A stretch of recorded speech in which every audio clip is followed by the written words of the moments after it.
أعوذ بالله من الشيطان الرجيم.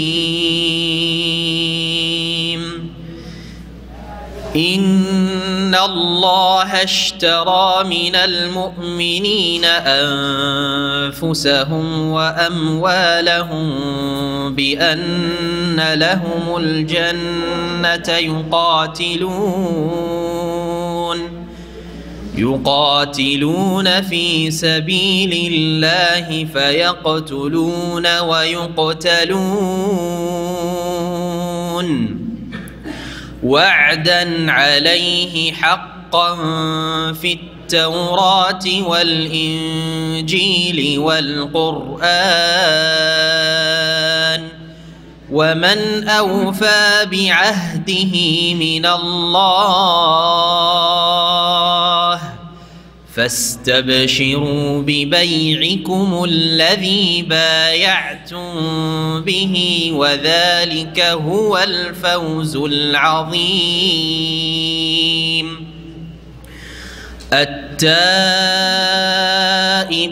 العابدون الحامدون السائحون الراكعون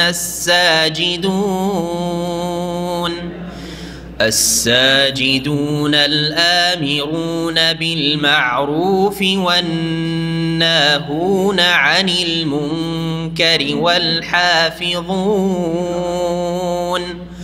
والحافظون لحدود الله وبشر المؤمنين.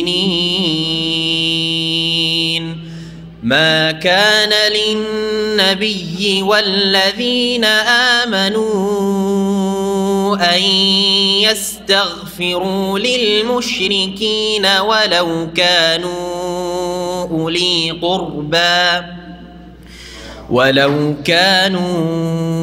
أولي قربى من بعد ما تبين لهم أنهم أصحاب الجحيم. وما كان استغفار إبراهيم لأبيه إلا عن موعدة وعدها إياه فلما تبين له أنه عدو لله تبرأ منه إن إبراهيم لأواه حليم. وما كان الله ليضل قوما بعد إذ هداهم حتى يبين لهم ما يتقون إن الله بكل شيء عليم. إن الله له ملك السماوات والأرض يحيي ويميت وما لكم من دون الله من ولي ولا نصير.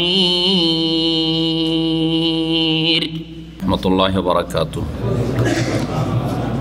إن الحمد لله نحمده ونستعينه ونستغفره ونعوذ بالله من شرور أنفسنا ومن سيئات أعمالنا من يهده الله فلا مضل له ومن يضلل فلا هادي له وأشهد أن لا إله إلا الله وحده لا شريك له وأشهد أن محمدا عبده ورسوله صلى الله تعالى عليه وعلى آله وصحبه وسلم تسليما كثيرا.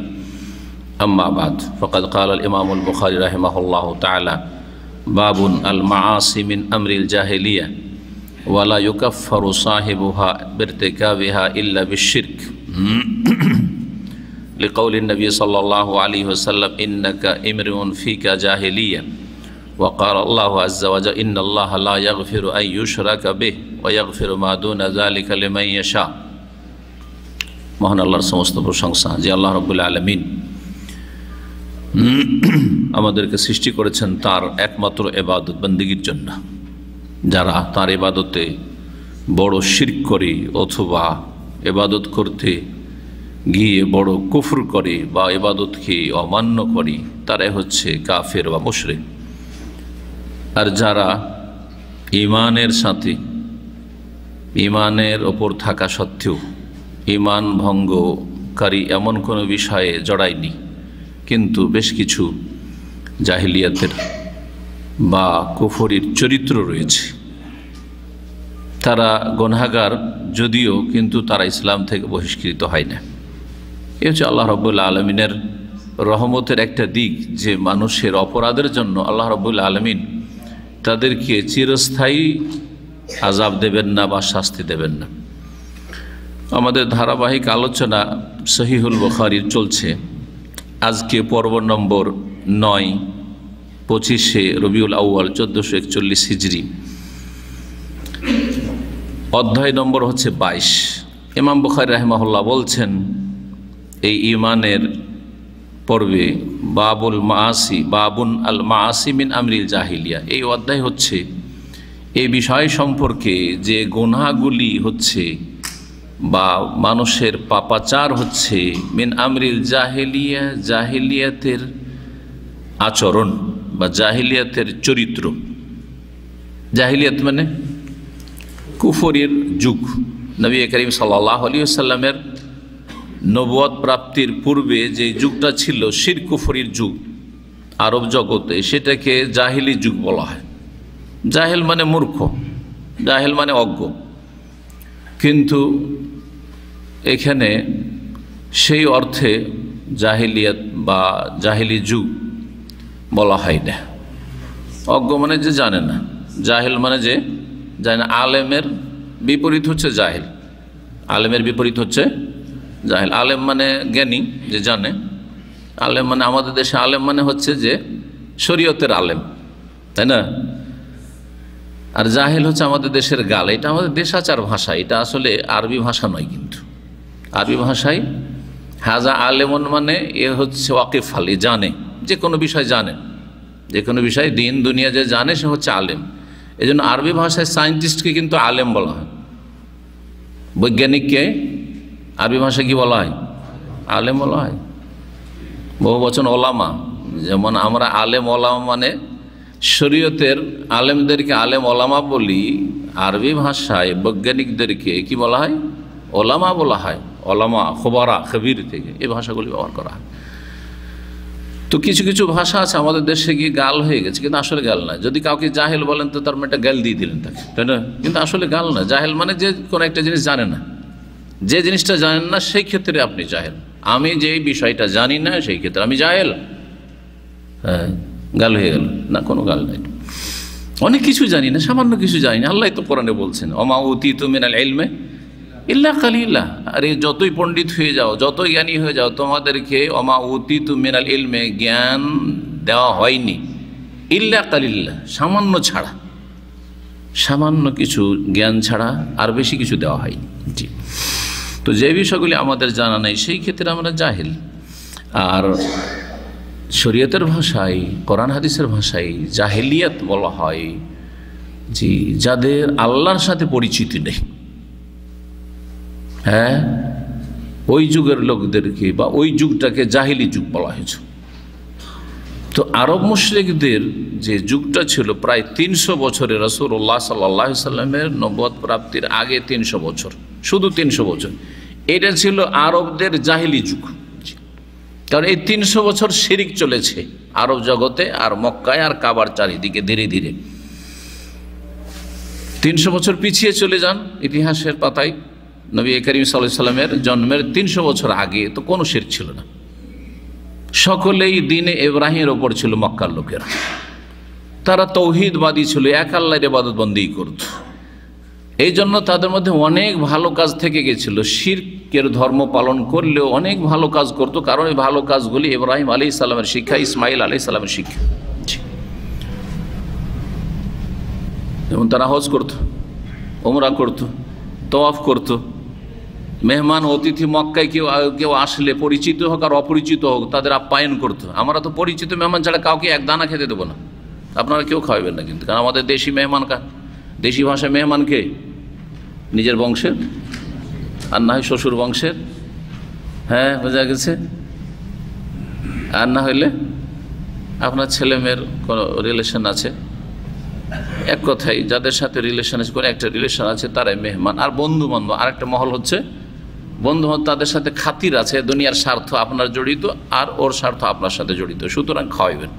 তাছাড়া অপরিচিত একটা লোক যদি এখানে আসে কেউ জিজ্ঞাসা করবেন না যে একটি লোকের চিনি না, খাওয়াইতে হয়। বিশেষ করে শহরের লোক আরও বেশি, গ্রামে তো হয়তো গেলে একটু আপ্যায়ন হবে।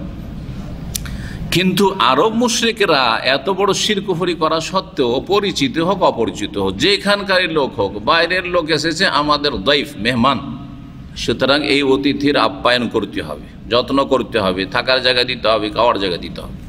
আজকাল থাকার জায়গা দেওয়ার দরকার নেই, কারণ মানুষের কাছে পয়সা আছে, হ্যাঁ হোটেল আছে, জি, আর থাকার জায়গা দিলে বিপদও আছে, ঠিক না? অনেক ক্ষেত্রে বিপদও আছে, সবার ক্ষেত্রে না হইলেও। কিন্তু যদি প্রয়োজন হয় থাকার জায়গা দেওয়ার আর খাওয়ার ব্যবস্থা দেওয়ার, তো দিতে হবে। এটা হচ্ছে শরীয়তের বিধান। এই ভালো চরিত্রগুলো জাহিলিয়াতের যুগে ছিল, ভালো কাজ ছিল, অনেক ভালো কিছু ছিল। তারপরও যে যুগটাকে জাহিলি যুগ বলা হয়েছে, কেন? আল্লাহর সাথে সঠিক পরিচিতি ছিল না। আল্লাহকে চিনতে হবে তার তৌহিদের মাধ্যমে, আল্লাহ আহাদ, আল্লাহ একই একক না।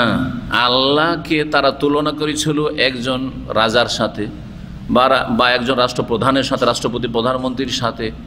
তার বিভিন্ন দফতর আছে, আর সেই দফতরের এক একজন করে মালিক আছে, যাদেরকে মিনিস্টার মন্ত্রী বলা হয়, তাদেরকে ভাগযোগ করে সব দিয়ে দিয়েছে, বিভিন্ন দফতর দিয়ে দিয়েছে। ঠিক তেমনি আল্লাহ রাব্বুল আলামিন তার দফতরগুলি নাকি সবাইকে, লাতকে, উজ্জাকে, মানাতকে, হোবালকে সবকে ভাগযোগ করে দিয়ে দিয়েছে। সুতরাং আল্লাহর সাথে তাদের কোনো পরিচয় ছিল না, আল্লাহ সম্পর্কে সঠিক জ্ঞান ছিল না, সেই জন্য তারা ছিল জাহেল। আর সেই যুগটা হচ্ছে জাহিলি যুগ। জি, সেই যুগটা ছিল কি? জাহিলি যুগ। জি।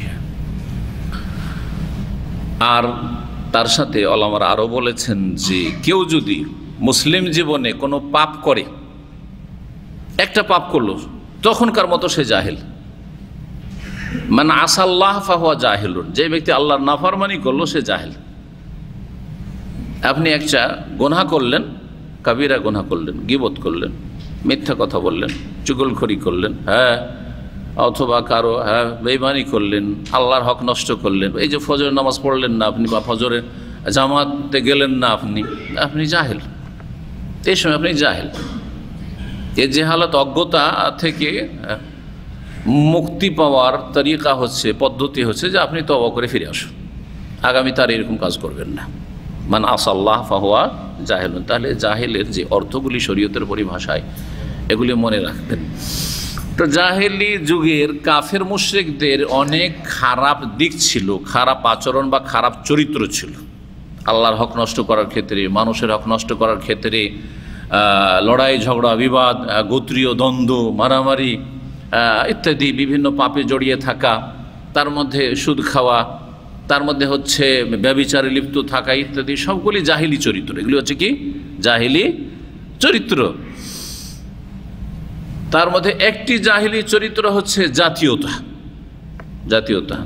জাতীয়তাবাদ, যেটাকে বলা হচ্ছে আজকাল কি জাতীয়তাবাদ। সেটা ভাষার ভিত্তিতে জাতীয়তাবাদ, অথবা ভৌগোলিক কারণে জাতীয়তাবাদ, হ্যাঁ, যেটা হচ্ছে ন্যাশনালিজম। জি হ্যাঁ, জাতীয়তাবাদ। এই জাতীয়তাবাদ হচ্ছে কুফর। আর কুফর সেটা বড় কুফর হোক অথবা ছোট কুফর, কারো ক্ষেত্রে বড় কুফরই সেটা হবে, কারো ক্ষেত্রে ছোট কুফরই হবে। সেগুলি জাহিলিয়াতের আচরণ বা জাহিলিয়াতের চরিত্র। এই হাদিসে বা এই অধ্যায়ে এই বিষয়টি আসবে। যে কোনো গুনাহ মানুষ করলে সেটা জাহিলি কাজ, মূর্খতার কাজ, জাহিলি চরিত্র, জাহিলি যুগের চরিত্র, কাফেরদের চরিত্র, নবী সাল্লাল্লাহু আলাইহি ওয়াসাল্লামের আবির্ভাবের আগের। সুতরাং মানুষকে যদি জাহিলি চরিত্র থেকে মুক্ত হইতে হয়, তাহলে পাপ মুক্ত হইতে হবে। বলছেন ইমাম বুখারী রাহিমাহুল্লাহ, আল মাআসি মিন আমরিল জাহিলিয়া। এই অধ্যায় হচ্ছে যে গুনাহ সমূহ হচ্ছে জাহিলিয়াতের চরিত্রের অন্তর্ভুক্ত। তবে কেউ গুনাহ করলে ওয়ালা ইউকাফফারু সাহিবুহা, গুনাহগারকে কাফের বলে আখ্যায়িত করা যাবে না। গুনাহগারকে, পাপীকে কাফের বলে আখ্যায়িত করা যাবে না। কেউ একজন বেঈমানি করলো, মুসলিম, কাফের, আবেগের ফতোয়া আজকাল আমাদের সমাজে আছে না, এটা চলবে না। আপনার আবেগ দিয়ে ফতোয়া দিলে হবে না। বিশেষ করে এই যে ধর্মীয় দ্বন্দ্ব, অর্থাৎ এই যে ইসলামের নামে দল উপদল যে ফিরকাবাজি পয়দা হয়েছে, এতে যদি ইখতিলাফ থাকে কারো সাথে, তাহলে ডালাহারে ফতোয়া দিয়ে দাও, কাফের কাফের। আর এই ক্ষেত্রে সবচেয়ে বেশি সোচ্চার হচ্ছে বেদাতপন্থীরা অথবা চরমপন্থীরা। বেদাতপন্থীরা কাফের ফতোয়া দেয় সবচাইতে আগে। আকীদার ক্ষেত্রে মিলাদুন নবী করে না, নবীর তৌহিন করে, নবীর সাথে গোস্তাকি করে, কাফের দিল ফতোয়া। কথা বোঝা গেছে? আর চরমপন্থীরা এই ক্ষেত্রে খুব আগে। চরমপন্থী কারা? জঙ্গি যারা, সন্ত্রাসী। আজকাল আলেম সমাজ মুনাফিক হয়ে গেছে, কাফের হয়ে গেছে, তাগুতের গোলাম হয়ে গেছে, তাগুতের পাঁচাটা গোলাম। এরা জিহাদের ফতোয়া দেয় না, এত মুসলিমরা মার খাচ্ছে, সুতরাং আলেমরাও কাফের, শাসকও কাফের। আউযুবিল্লাহ। কার ফতোয়া এগুলো? জঙ্গিদের ফতোয়া এগুলো, জঙ্গিদের পৃষ্ঠপোষকদের ফতোয়া। মুসলিম শাসকদেরকে বিভিন্ন পাপের কারণে তাদেরকে তাগুত সরকার বলে, যারা ধর্মের নামে রাজনীতি করছে তাদের, এরা হচ্ছে চরমপন্থী। এরা জঙ্গিবাদকে ইন্ধন যোগাচ্ছে, এদের বই পুস্তক জঙ্গিবাদকে ইন্ধন যোগাচ্ছে। জি, এরা চরমপন্থী বানিয়ে দিচ্ছে, বাড়াবাড়ি করছে। ইমাম বুখারী রাহমাতুল্লাহ এই খারেজি চরমপন্থীদের, নব্য খারেজি, বর্তমান যুগের খারেজি যারা চরমপন্থী, আর প্রাচীন যুগের যারা চরমপন্থী খারেজি ছিল, আলী রাদিয়াল্লাহু তাআলা আনহুর জামানায়, আলী রাদিয়াল্লাহু তাআলা, মুআবিয়া, আমর ইবনে আস, সবাই কাফের। সেই যুগের শাসন ক্ষমতায় আলী রাদিয়াল্লাহু তাআলা আনহু ছিলেন, আর আনুগত্য না করে আর এক শাসন ক্ষমতায় মুআবিয়া রাদিয়াল্লাহু তাআলা আনহু ছিলেন, আমর ইবনে আস রাদিয়াল্লাহু তাআলা আনহু মিসরের গভর্নর ছিলেন। সুতরাং এই তিনজনের ক্ষেত্রে বিশেষ করে খারেজিদের ফতোয়া ছিল যে এরা তিনজনে কি হয়ে গেছে? কাফের হয়ে গেছে। সিফিনের যুদ্ধের পরে এই খারেজি জন্মালো, প্রাচীন যুগের খারেজি ইসলামের ইতিহাসে। খারেজিরা ফতোয়া দিল যে এই যে বড় যে তিনটা নেতা আছে, তিনজন কি হয়েছে? কাফের হয়ে গেছে। জি, কি জন্য? আল্লাহ বলছে ইনিল হুকম। দেখেন, কোরআনের আয়াত সবাই পড়ে, কিন্তু অপব্যাখ্যা করতে গিয়ে পথভ্রষ্ট হয়। জি, বেদাতীদের কাছে কোরআন আয়াত নাই এমন কথা নেই, আছে, কিন্তু অপব্যাখ্যা, ভুল ব্যাখ্যা করে, কানাকে হাইকোর্ট দেখেন। ইনিল হুকম ইল্লা লিল্লাহ। আল্লাহ বলছে বিচার হুকুম হবে কার? আল্লাহর হুকুম চলবে। তো মাঝখানে এরা সালিস মানলো কেন? তৃতীয় পক্ষকে কেন ফায়সালা করার জন্য দিল? তো সালিস মানবে না তো বিচার করতে আল্লাহ স্বয়ং আসবেন নাকি? আল্লাহর কিতাব দিয়ে, কোরআন দিয়ে বিচার করতে হবে, কিন্তু কোরআন দিয়ে বিচার করার জন্য তৃতীয় পক্ষ লাগবে না? বাদী আর বিবাদী দুইজনে ঝগড়া করেছেন, আপনাদের দ্বন্দ্ব হয়েছে, যেই নিয়ে দ্বন্দ্ব হোক, আদালতের আশ্রয় নিয়েছেন, তৃতীয় পক্ষ সালিস হচ্ছে আদালত। সামাজিক ক্ষেত্রে আমরা সামাজিক বিচারকে আমাদের দেশে কি বলা হয়? বিচার সালিস বলা হয়। সালিস তো আরবি শব্দ, সালাসাতুন থেকে সালিস মানে তৃতীয়। আপনি আর একজন ঝগড়া করছেন, প্রথম আর দ্বিতীয়, বাদী বিবাদী, আর তৃতীয় হচ্ছে যে মাঝখানে দাঁড়িয়ে বলে, এই ঠান্ডা হ, ঝগড়া বন্ধ কর, মারামারি বন্ধ কর, কার হক আছে আমরা দেখি করে দিচ্ছি। যারা এই কাজটা করবে সেটা সরকার হোক, সরকার প্রতিনিধি আদালত হোক, অথবা সামাজিক বিচার হোক, এটা হচ্ছে কি সালিস তো লাগবে। সালিস ছাড়া বিচার কি করে হবে? সালিস ছাড়া সমস্যার সমাধান, দ্বন্দ্বের সমাধান কি করে হবে?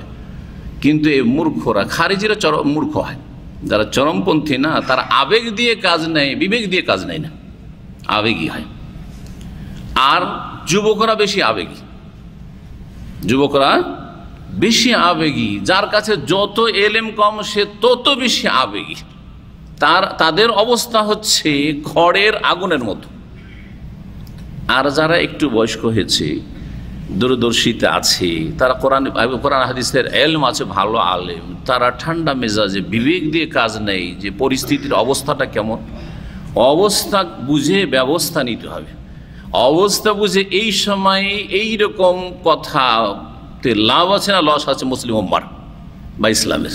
জি, তো বলছিলাম আসল বিষয়ের দিকে ফিরে আসি, কথা লম্বা না করে, যে গুনাহ করলে মানুষের মধ্যে কাফেরদের চরিত্র চলে আসে। কাফেরদের মেলা কুফরি চরিত্র বা বিভিন্ন পাপের চরিত্র রয়েছে, সেগুলি চলে আসে। কিন্তু ওয়ালা ইউকাফারু সাহিবুহা, গুনাহগারকে কাফের বলা যাবে না, গুনাহগারকে কাফের বলা যাবে না। একটা লোককে ফজরের নামাজে দেখেননি আজকে জামাতে, ফতোয়া দিয়ে দিলেন আরে মুসলিম নাকি, মসজিদেই দেখি না, আবার কিসের মুসলিম, চলবে না? ফতোয়া দেওয়া যাবে, এই চলবে না।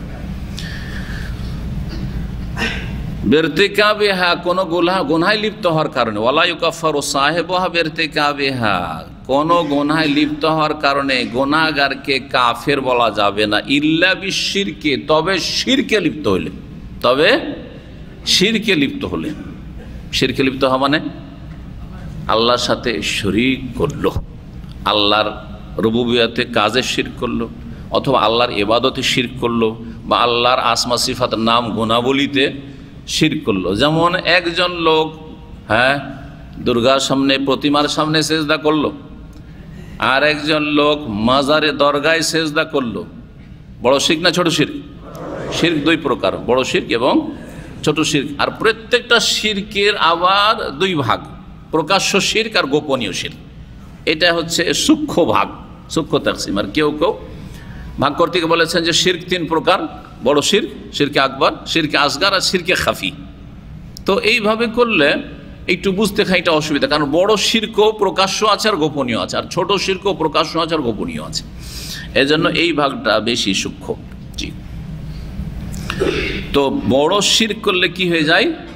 কাফের বলা যেতে পারে, কিন্তু পাপের কারণে, যে কোনো রকম পাপ হোক না কেন, কাউকে কাফের বলা যাবে না।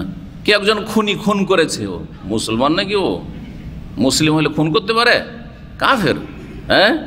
ব্যভিচারে লিপ্ত হয়েছে, যেমন আবেগে অনেক, ও কি মানুষ নাকি? মানুষ নাকি যাই বলে, মানুষ না পশু, এটা বলেন পশুর মতো, সেই জন্য মানুষ নাই, সে পশু বল। কিন্তু আপনি কাফের বলার অধিকার রাখেন। কাফের হচ্ছে শরীয়তি হুকুম, বোঝা গেছে না?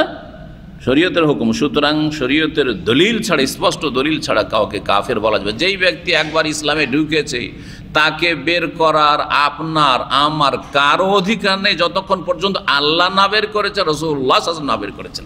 খুব সহজ কথা মনে রাখবেন, যে একবার ইসলামে প্রবেশ করেছে তাকে বের করার অধিকার আমার আপনার কারণে, যতক্ষণ পর্যন্ত আল্লাহ স্বয়ং না বের করেছেন, মানে স্পষ্ট কোনো দলিল আল কোরআনে না আছে বা সহি হাদিসে না আছে, এবং যেসব ওজোর হইতে পারে, অজুহাত হইতে পারে কাফের না হওয়ার, সেগুলি যেন আপনার সামনে খেয়ালে থাকে। সেগুলি বলছি কি হইতে পারে। তাহলে বড় শিরক করলে কি হয়ে যাবে? কাফের হয়ে যাবে। শুধু শিরক নয়, শিরকের সমতুল্য কোনো গুনাহ করলে কাফের হয়ে যাবে। মাজারে সেজদা করলো না, দুর্গাকে সেজদা করলো না, কিন্তু দ্বীনের স্পষ্ট কোনো বিধানকে অস্বীকার করলো, কাফের বলবেন না? আমি নামাজে বিশ্বাসী না, আমি কোরবানিতে, নামাজ তো 5 ওয়াক্ত সালাত তো ফরজ, আর সবচেয়ে গুরুত্বপূর্ণ ফরজ মুসলিম জীবনে, কিন্তু আমি কোরবানি বিশ্বাস করি না, বুঝেছে? আমি উমরা বিশ্বাস করি না, আমি হেজাব টেজাব এইসব মানি না, পর্দা মানি না, তাহলে কাফের। কারণ এটা শরীয়তের স্পষ্ট বিধান। জি, মা ওলেমা মিনা দ্বীন বিদ-দারুরা, যেটা দ্বীনের স্পষ্ট বিষয়, যেটা জানার ক্ষেত্রে কোনো অস্পষ্টতা নেই কোরআন সুন্নাহর আলোকে, সেটা যদি কেউ অস্বীকার করে তাহলে সে হচ্ছে কাফের। তাহলে একজন লোক দ্বীনের একটি বিধান অস্বীকার করলেও কাফের, আর বড় শিরক করলেও কাফের, আর যদি নাস্তিক হয়, আল্লাহর অস্তিত্বকে অস্বীকার করে, তবুও কাফের। কথা বোঝা গেছে না? জি হ্যাঁ। এই জন্য এখানে শিরক মানে শিরক এবং তার সমতুল্য কোনো গুনাহে কেউ লিপ্ত হলে। কেউ যদি 5 ওয়াক্ত সালাত না পড়ে, তাহলে যদিও ওলামাদের পরে দ্বিমত হয়েছে, ইখতিলাফ হয়েছে, সে বড় কাফের না ছোট কাফের, কিন্তু সাহাবায়ে কেরামদের মাঝে কোনো ইখতিলাফ ছিল না। সাহাবায়ে কেরামদের ইজমা ছিল, তিরমিজিতে হাদিস রয়েছে, কানু লা ইয়ারাউনা শাইআম মিনাল আমালি তারকুহু কুফরুন গায়রা সলাহ। সুতরাং সঠিক মতে একজন লোক নামাজ মোটেই পড়ে না, অস্বীকার করে না, পড়ছি, সময় আছে পড়বো, কিন্তু নামাজ পড়ে না একবারে, আর আরেকজন লোক মাজারে সিজদা করে, বলবো দুজনই সমান, দুজনেই সমান। ভালো করে মনে রাখেন। সুতরাং বেনামাজি হবেন না, বেনামাজি হবেন অন্তত ওয়ালা তামুতুন্না ইল্লা ওয়া আনতুম মুসলিমুন, কমপক্ষে মুসলিম হয়ে মৃত্যুবরণের চেষ্টা করে। মুসলিমের মৃত্যুবরণ, মুসলিম যদি ফাসেক হয় তবু একদিন মুক্তির আশা আছে, নাজাতের সম্ভাবনা আছে। তো গুনাহগারকে গুনাহে লিপ্ত হওয়ার কারণে কাফের বলা যাবে না যতক্ষণ পর্যন্ত বড় শিরকে লিপ্ত না হয়েছে বা তার সমতুল্য গুনাহে লিপ্ত না হয়েছে। এই অধ্যায় দিয়ে উদ্দেশ্য কি ইমাম বুখারী রাহিমাহুল্লাহ, এতক্ষণ তো ব্যাখ্যাই করলাম অধ্যায়ের উদ্দেশ্য হচ্ছে চরমপন্থী খারেজিদের খণ্ডন করা, চরমপন্থী খারেজিদের খণ্ডন করা। দেখেন, কাউকে কাফের বললে শুধু তাতেই সীমিত থাকেন, এটা একটা জেনেন। একজন মুসলিমকে কাফের বলল, কাফের বললে কি কাফের হবে? যদি সে আল্লাহর কাছে কাফের না থাকে তো সারা দুনিয়া যদি আমরা কেউ কাফের বলি কাফের হবে? কাফের হবে না। তাহলে কি হবে? হাদিসে কি আছে? যেই ব্যক্তি কাফের না অথচ তাকে কাফের বলা হলো, তাহলে এই কুফরির ফতোয়া তার ওপর ফিরে যাবে যে কাউকে কাফের বলল। ইল্লা হারা আলাইহি ইল্লা রাজা ইলাইহি, তার দিকে ফিরে যাবে, সে কাফের হয়ে যাবে। এ হচ্ছে হাদিস। তাহলে ক্ষতি তার যে ফতোয়াবাজি করলো। কথা বোঝা গেছে না? কিন্তু কাফের বলার পরিণতিটা শোনেন, এখানে থেমে থাকে না। যখন কাউকে কাফের বলে আখ্যায়িত করা হয় অথচ সে কাফের নয়, তার মানে তার রক্তকে সে মুরতাদ হয়ে গেল। তার কাছে মুসলিম ছিল, কাফের হয়েছে, তার মানে তার নাম এমনি অমুসলিম কাফের মতো না, সে মুরতাদ কাফের, মানে ইসলাম থেকে বহিষ্কৃত মুরতাদ কাফের, ইসলাম বিমুখ। যখন ইসলাম বিমুখ, তাহলে সেই ফতোয়া দেনেওয়ালা মনে করে যে তার রক্ত হালাল হয়ে গেছে। তার রক্ত কি হয়ে গেছে? হালাল হয়ে গেছে। এই রহস্য লুকিয়ে আছে, যার ফলে যারা মুসলিম সরকারগুলিকে, মুসলিম শাসক গোষ্ঠীকে তাদের বিভিন্ন পাপের কারণে তাগুত বলে, কাফের বলে, তার মানে এখানেই ফতোয়া সীমিত থাকে না। তখন কি হয়ে যায়? তাদের কাছে তাদের রক্ত হালাল হয়ে যায়, জানমাল হালাল হয়ে যায়, তাদের দেশের অফিস আদালত ভাঙচুর করা আর অগ্নিসংযোগ করা হালাল হয়ে যায়, সব হালাল হয়ে গেল তাদের কাছে। কথা বোঝা গেছে? যখন একজন আলেমকেও মুনাফিক, ও জিহাদের কথা বলে না, ও মুনাফিক, তার মানে সে আলেমের রক্ত কি করলো? হালাল করে দিল। যখন বললো যে সে মিলাদ মানে না, কিয়াম মানে না, সে শবে বরাত মানে না, সে কাফের, এই যে ফতোয়া দিল বেদাতি, যখন বেদাতি ও চরমপন্থী ফতোয়া দিল, তখন তার রক্তকে কি করে দিল? হালাল করে দিল। তার ইজ্জত আবরুকে হালাল করে দিল, তার ধন সম্পদকে হালাল করে নিল। জি হ্যাঁ, এখানে ঠিক আছে। এই জন্য খারেজি চরমপন্থী যারা চরমপন্থা অবলম্বন করে, তাকফিরি যারা কুফরির ফতোয়া দিয়ে থাকে মুসলিমদের ওপর, যে কোনো স্তরের মুসলিমদের ওপর পাপের কারণে, তারা ইসলাম মুসলিমের জন্য সবচেয়ে বেশি ক্ষতি করেছে। খারেজিদের দ্বারা, চরমপন্থী দ্বারা ইসলামের যত ক্ষতি হয়েছে অন্য কারো দ্বারা এত ক্ষতি হয়নি। কারণ মুসলিমের রক্ত তাদের কাছে হালাল হয়ে যায়, মুসলিমের রক্ত তার কাছে কোনো মূল্য থাকে, মুসলিমদের মান ইজ্জতের কোনো তার কাছে মূল্য থাকে না। জি, আল্লাহ যেন এই চরমপন্থা থেকে মুসলিম ভাইদের বোনদের বেঁচে থাকার তৌফিক দান করেন এবং যারা সেই দিকে চলে গেছে তাদেরকে ফেরার তৌফিক দান করেন। উদ্দেশ্য হচ্ছে খাওয়ারিজ এবং মুতাজিলা। খাওয়ারিজ মুতাজিলার মতামত ঈমান সম্পর্কে বলেছিলাম, মনে আছে কারো? যদি কেউ বলতে পারেন, মনে থাকে, তাহলে হাত উঠান একটু। খারেজিদের মত কি ঈমান সম্পর্কে? একজন লোক গুনাহ করলে তার হুকুম কি খারেজিদের কাছে? একজন লোক মিথ্যা কথা বলেছে, তো খারেজিরা কি বলছে তাকে? সবাই বলবেন, একজন বলবে যে হাত তুলেছে, মরে যাওয়ার পরে চিরস্থায়ী জাহান্নামী। আর দুনিয়ার ইহ জগতে তার নাম মুসলিম নয়, কাফের, তার নাম হচ্ছে কাফের। তাহলে মিথ্যা কথা বলেছে, চুরি করেছে,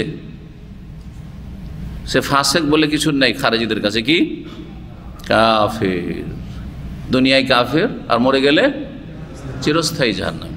মুতাজিলা কি বলছে? সামান্য একটু পার্থক্য আছে। মরে যাওয়ার পরে খারেজিদের সাথে একমত, চিরস্থায়ী জাহান্নামী, ওই ক্ষেত্রে খারেজিদের সাথে একমত। কিন্তু পার্থিব হুকুমের ক্ষেত্রে একটু পার্থক্য আছে। সেটা হচ্ছে যে যেই ব্যক্তি কাবিরা গুনাহ করলো, মিথ্যা বললো, চুগলখড়ি করলো, কারো একটু টাকা পয়সা বেইমানি করে নিল, ধার নিয়ে দিল না, সে কি হয়ে গেল তাদের কাছে, মুতাজিলাদের কাছে? কে বলতে পারেন? সব বলে গেছেন, লাভ কি এত বারবার রিপিট করে? না না, ফাসিক আহলে সুন্নাত, ইসলাম থেকে বেরিয়ে গেল। প্রথম বলতে হবে কি? খারাজ, আমি ইসলাম থেকে বেরিয়ে গেল, ইসলাম থেকে বেরিয়ে গেল। ইসলাম থেকে বেরিয়ে কুফরিতে ঢুকলো, বলছে না কুফরিতে ঢুকলো না। খারিজিরা বলছে ইসলাম থেকে যখন বেরিয়ে গেল তখন কুফরিতে ঢুকে গেল, বলছে ইসলাম থেকে বেরিয়ে গেল কিন্তু কুফরিতে ঢুকলো না। কথা বোঝা গেছে? কুফরিতে ঢুকলো, তাহলে কোথায় থাকলো? ইউসবেতুন আল মানজালা বাইন আল মানজালা, তো বলছে ঈমান আর কুফরির মাঝখানে একটা কি আছে, স্তর আছে, ওইখানে থেকে গেল। লা মুমিন ওয়ালা কাফের, বলছে মুমিন মুসলিমও না আর কাফেরও না, মুসলিমও না আর আর কাফের না। তো এই দুনিয়াতে নয় মাঝখানে রেখে দিলে আখেরাতে কোথায় রাখবো? ওখানে তো দুটো জায়গা আছে, জান্নাত আর জাহান্নাম। কোথায় রাখবে বলছে? জাহান্নামে, চিরকাল জাহান্নামে। কথা বুঝতে পেরেছেন? এই খাওয়ারেজ এবং মুতাজিলা দুই ফিরকা যে জন্মেছিল যুগের আবর্তন বিবর্তনে সালাফদের পরে, তাদের খণ্ডন করতে ইমাম বুখারী রাহমাতুল্লাহ বলছে তাহলে এই ফিরকাগুলি ছিল খুব আর সোচ্চার ছিল এই ফিরকাগুলি, এই জন্য তাদের রদ করে। যখন যে বাতিল ফিরকাগুলি থাকে আলেম ওলামারা তাদের ক্ষেত্রে খণ্ডন করে। কথা বোঝা গেছে? তো বলছেন যে শিরক না করলে কেউ গুনার কারণে, গুনায় লিপ্ত হওয়ার কারণে ইসলাম থেকে বহিষ্কৃত হবে না, আর তাকে কাফের বলা যাবে না। দলিল শোনেন। বলছেন লিকাউলিন নবী সাল্লাল্লাহু আলাইহি ওয়াসাল্লাম, কারণ নবী করিম সাল্লাল্লাহু আলাইহি ওয়াসাল্লাম বলেছিলেন আবু যার রাদিয়াল্লাহু তাআলা আনহুকে, ইন্নাকা ইমরিউন, তুমি তো এমন মানুষ, ফিকা জাহিলিয়াতুন, তোমার মধ্যে জাহিলিয়াতের চরিত্র রয়েছে, কুফরির যুগের চরিত্র রয়েছে বা আচরণ রয়েছে। দলিল, তুমি এমন মানুষ, সাহাবীকে বলছেন, হ্যাঁ, যে তুমি এমন মানুষ যে তোমার মধ্যে কি রয়েছে? জাহিলি চরিত্র। কিন্তু জাহিলি চরিত্রের জন্য বলে তুমি মুরতাদ হয়ে গেছে বললেন না, তাও আবার সাহাবী। ওয়াকাল আল্লাহু আযজা ওয়া জাল্লা, দলিল কোরআন কারীম থেকে মহান আল্লাহ বলছেন, ইন্নাল্লাহা লা ইয়াগফিরু আন ইউশরাকা বিহি, তার সাথে যদি শিরক করা হয়, আল্লাহর সাথে যদি শিরক করা হয় তো আল্লাহ ক্ষমা করবেন না। শিরক করা হয় তো ক্ষমা করবেন না, মানে শিরক একবার করে দিলে আর গুনাহ মাফি হবে না? তওবার রাস্তা বন্ধ নাকি? কি একজন খোলা আছে? তো কোরআন যে বলছে যে শিরক করলে আল্লাহ মাফ করবেন না, শিরকের অবস্থায় মারা গেলে, কথা লাগে তো কি, শিরক করে ওই অবস্থায় বা শিরকি আকীদা নিয়েই মারা গেল, যেই ব্যক্তি এই আকীদা নিয়ে মারা গেল যে আল্লাহর বড় বড় গস কুতুব আছে, যারা অসাধারণ ক্ষমতা রাখে, পৃথিবীকে ধারণ করে আছে, আল্লাহ যখন রাগান্বিত হন যে আমি ধ্বংস করে দেব দেশকে, তখন গস কুতুবরা ধরে থাকে, থেমে নাই, এই আকীদাকে অন্তরে নিয়েই মারা গেল, হ্যাঁ, আল্লাহ কখনো মাফ করবেন না, যতই সে বাহ্যিক পরেশগারি দেখাক না কেন, কিছুই কাজে আসবে না। শিরকের সাথে সমস্ত আমল ধ্বংস হয়ে যাবে। ওয়ালাউ আশরাকু লাহাবিতা আনহুম মা কানু ইয়ামালুন, লাইন আশরাকতা লা ইয়াহবাতান্না আমালু, সমস্ত আমল ধ্বংস হয়ে যাচ্ছে, ডেলি ধ্বংস হয়ে যাচ্ছে, ছাই হয়ে যাচ্ছে তার আমল। তাহলে শিরকের অবস্থায় মারা গেলে, কিন্তু শিরক কুফরি করেছে আর করার পরে তওবা করার সুযোগ পেয়ে গেছে, মাফ করবেন না? করবেন না আল্লাহ? বহুবার মাজারে সিজদা করেছে, বহুবার দুর্গাকে সিজদা করেছে, লাথোবালকে সিজদা করেছে, আর তারপরে তওবা করেছে, মাফ হয়নি? হবে না কেন? সাহাবীরা তো অধিকাংশ এরকম ছিলেন। অল্প কিছু সাহাবী ছিলেন যারা জাহিলিয়াতের যুগেও প্রতিমা পূজায় যেতেন না, অল্প হাতে গোনা একজন, বাকি সবাই তো মূর্তি পূজা করতেন, আর তারপরে ওখান থেকে উঠে এসেছেন। আল্লাহ মাফ করেছেন না করেননি? জি হ্যাঁ। তাহলে বোঝা গেল যে মানুষের জন্য তওবার রাস্তা এত প্রশস্ত খোলা আছে, যে কোনো অপরাধ করেন না কেন, আর যতই বড় অপরাধ করেন না কেন, ইন্নাল্লাহা ইয়াগফিরু যুনুবা, এখানে দলিলে ওই আয়াত লাগাবেন, কুল ইয়া ইবাদিয়াল্লাযিনা আসরাফু আলা আনফুসিহিম লা তাকনাতু মির রাহমাতিল্লাহ, হে আমার বান্দার, আল্লাহ ঘোষণা করছেন, আসরাফু আলা আনফুসিহিম, যারা সীমা লঙ্ঘন করেছে, নিজের উপর অত্যাচার করেছে, বড় বড় পাপ করেছো, যতই বড় পাপ করে থাকো না কেন, যতই বড় কুফরি শিরক করে থাকে না কেন, লা তাকনাতু মির রাহমাতিল্লাহ, আল্লাহর রহমত থেকে নিরাশ হইও না, আল্লাহর রহমত থেকে নিরাশ হইও না। ইন্নাল্লাহা ইয়াগফিরু যুনুবা জামিআ, নিশ্চয়ই আল্লাহ সমস্ত গুনাহ মাফ করতে পারেন। ইয়াগফিরু যুনুবা, আবার জামিআন বলছে, যুনুব মানে তো গুনাহ সমূহ, কিন্তু জামিআন আরো তার সমস্ত, জামিআন মানে সমস্ত গুনাহ আল্লাহ মাফ করতে পারেন। খালিদ বিন ওয়ালিদ, আবু সুফিয়ান, নবী সাল্লাল্লাহু আলাইহি ওয়াসাল্লামের দাঁত শহীদ হলো ওহুদে, 70 জন সাহাবায়ে কেরাম শহীদ হলেন। হ্যাঁ, নেতৃত্বে কমান্ডে কে ছিল? প্রধান সেনাপতি খালিদ বিন ওয়ালিদ, কাফেরদের। আর তাদের প্রধান ব্যক্তি যে যুদ্ধ পরিচালনা করছিলেন তিনি ছিলেন আবু সুফিয়ান, কুফরির অবস্থায়। কিন্তু কয়েক বছর পরে দুইজনে ইসলাম গ্রহণ করলেন, আর সাহাবী জালিল, সম্মানিত সাহাবী হয়ে গেলেন। তাদের দ্বারা ইসলামের বহু খেদমত হয়েছে। জি, রাদিয়াল্লাহু আনহু আজমাইন। তো আল্লাহ মাফ করেছেন। ওই রকমই আপনার আমার সামনেও দরজা খোলা আছে, যারা বিভিন্ন পাপ অতীতে করে ফেলেছেন, যা অতীত হয়ে গেছে, করার কিছু নেই, একটাই সহজ রাস্তা, সেটা হচ্ছে ইউটার্ন করে ফিরে আসেন। ইউটার্ন করে ফিরে চলে আসেন দ্রুত। যেমন ভুল রাস্তায় চলে গেলে তাড়াতাড়ি আপনি রাস্তা খুঁজেন, কাঁটা তারের বেড়া আছে হাইওয়েগুলোতে, তারপরেও কোনো জায়গায় কাঁটা তার ছেঁড়া আছে কিনা দেখে, ধুলো বালি বা থাকলেও ওখান দিয়ে কোন রকম করে গাড়িটা ঘোরাবার চেষ্টা করেন। ওই রকমই একেবারে শিগগির আপনি আপনার পাপের রাস্তায় যে আপনার জীবনের গাড়িটা চলে গেছে, গাড়িটা তাড়াতাড়ি ফিরাবার চেষ্টা করেন, এটি হচ্ছে তওবা। এটা হচ্ছে তওবা। তওবা মানে হচ্ছে প্রত্যাবর্তন করা। প্রত্যাবর্তন যখন করেছেন, এখন অতীতে যে ভুলগুলি হয়েছে এই জন্য ক্ষমা চান। কি করেন? ইস্তেগফার করেন, ক্ষমা চান। এর মানে হচ্ছে ইস্তেগফার মানে হচ্ছে ক্ষমা চাওয়া। এই দুটো কাজ, তওবা এবং ইস্তেগফার। ওয়াগফিরু মা দুনা যালিকা, আর শিরক ছাড়া বা শিরকের নিম্নের যেসব গুনাহ রয়েছে, দুন মানে নিম্নে, দুন মানে ছাড়া, ব্যতীত, শিরকের নিম্নে যেসব গুনাহগুলি রয়েছে সেগুলিকে আল্লাহ ক্ষমা করবেন। কিন্তু সবাইকে ক্ষমা করে দেবেন? আল্লাহ কথা বলেছেন, চোরকে ক্ষমা করে দেবেন, ডাকাতকে ক্ষমা করে দেবেন, খনিকে ক্ষমা করে দেবেন, জেনাকারীকে ক্ষমা করে দেবেন, সবাইকে কথা বলে লিমাইয়া শাও, যাকে আল্লাহ চাইবেন, যাকে আল্লাহ। তাহলে শুনে রাখেন ভালো করে, যারা বিভিন্ন কাবিরা গুনাহে জড়িয়ে আছেন, আপনি এই কথা বলতে পারেন না যে আল্লাহ গফুর রহিম। আল্লাহ তো বলেছেন শিরকের অবস্থায় মরে গেলে আল্লাহ মাফ করবেন না, বাকি যে কোনো গুনাহ মাফ করবেন, কিন্তু আপনাকে মাফ করবেন এই কথা বলেছেন। যাকে আল্লাহ চাইবেন মাফ করবেন। আপনার এই ধৃষ্টতা, আপনার এই পাপের ক্ষেত্রে দুঃসাহসিকতা হয়তো আপনাকে এমন পাপিষ্ট করে দিয়েছে যে আপনি ক্ষমাহীন, ক্ষমা করবেন না। কিন্তু আপনার অন্তরে ভয় আছে। অনেকে আছেন পাপও করছে, ভয়ও লাগছে, আবার নিজেকে তিরস্কারও করছে, আর খুব খারাপও লাগছে, কিন্তু আবার কুপ্রবৃত্তির অনুসারী আবার পাপ হয়ে যাচ্ছে। এইরকম লোককে আল্লাহ মাফ করতে পারেন। এবং নেক আমল অনেক আছে, তার পাশাপাশি অনেকে নেক কাজও করেছে, কিন্তু গুনাহ করেছে, অবশ্যই মাফ করবেন, মাফ করবেন ইনশাআল্লাহ। কিন্তু সবাইকে না। এই জন্য আল্লাহ শেষখানে একটি কথা লাগিয়ে দিলে, মাইয়া শাহ, যাকে আল্লাহ চাইবেন, আল্লাহর রহমত যার জন্য হবে তাকে আল্লাহ মাফ করবেন। জি, আর না হলে শাস্তি দেবেন। তবে কুফরি ছাড়া অন্য ছোট গুনাহ, মানে কাবিরা গুনাহ করেছে কিন্তু কুফরি করেনি, শিরক করেনি, এই অবস্থায় মারা গেলে চিরস্থায়ী শাস্তি দেবেন না। চিরস্থায়ী আল্লাহ রাব্বুল আলামিন শাস্তি। এটা আল্লাহর আর একটা রহমত। এটা কিসের কারণে? আপনার ঈমান এবং তৌহিদের কারণে। ঈমান এবং তৌহিদের ফজিলত হচ্ছে যে আপনি জাহান্নামে গেলেও চিরস্থায়ী জাহান্নামে হবেন না। আল্লাহ আযাব দিলেও চিরকাল আযাব দেবেন না। এক সময় আপনার আযাব ঠান্ডা হয়ে যাবে এবং আল্লাহ আপনাকে জান্নাতে দেবেন ইনশাআল্লাহ।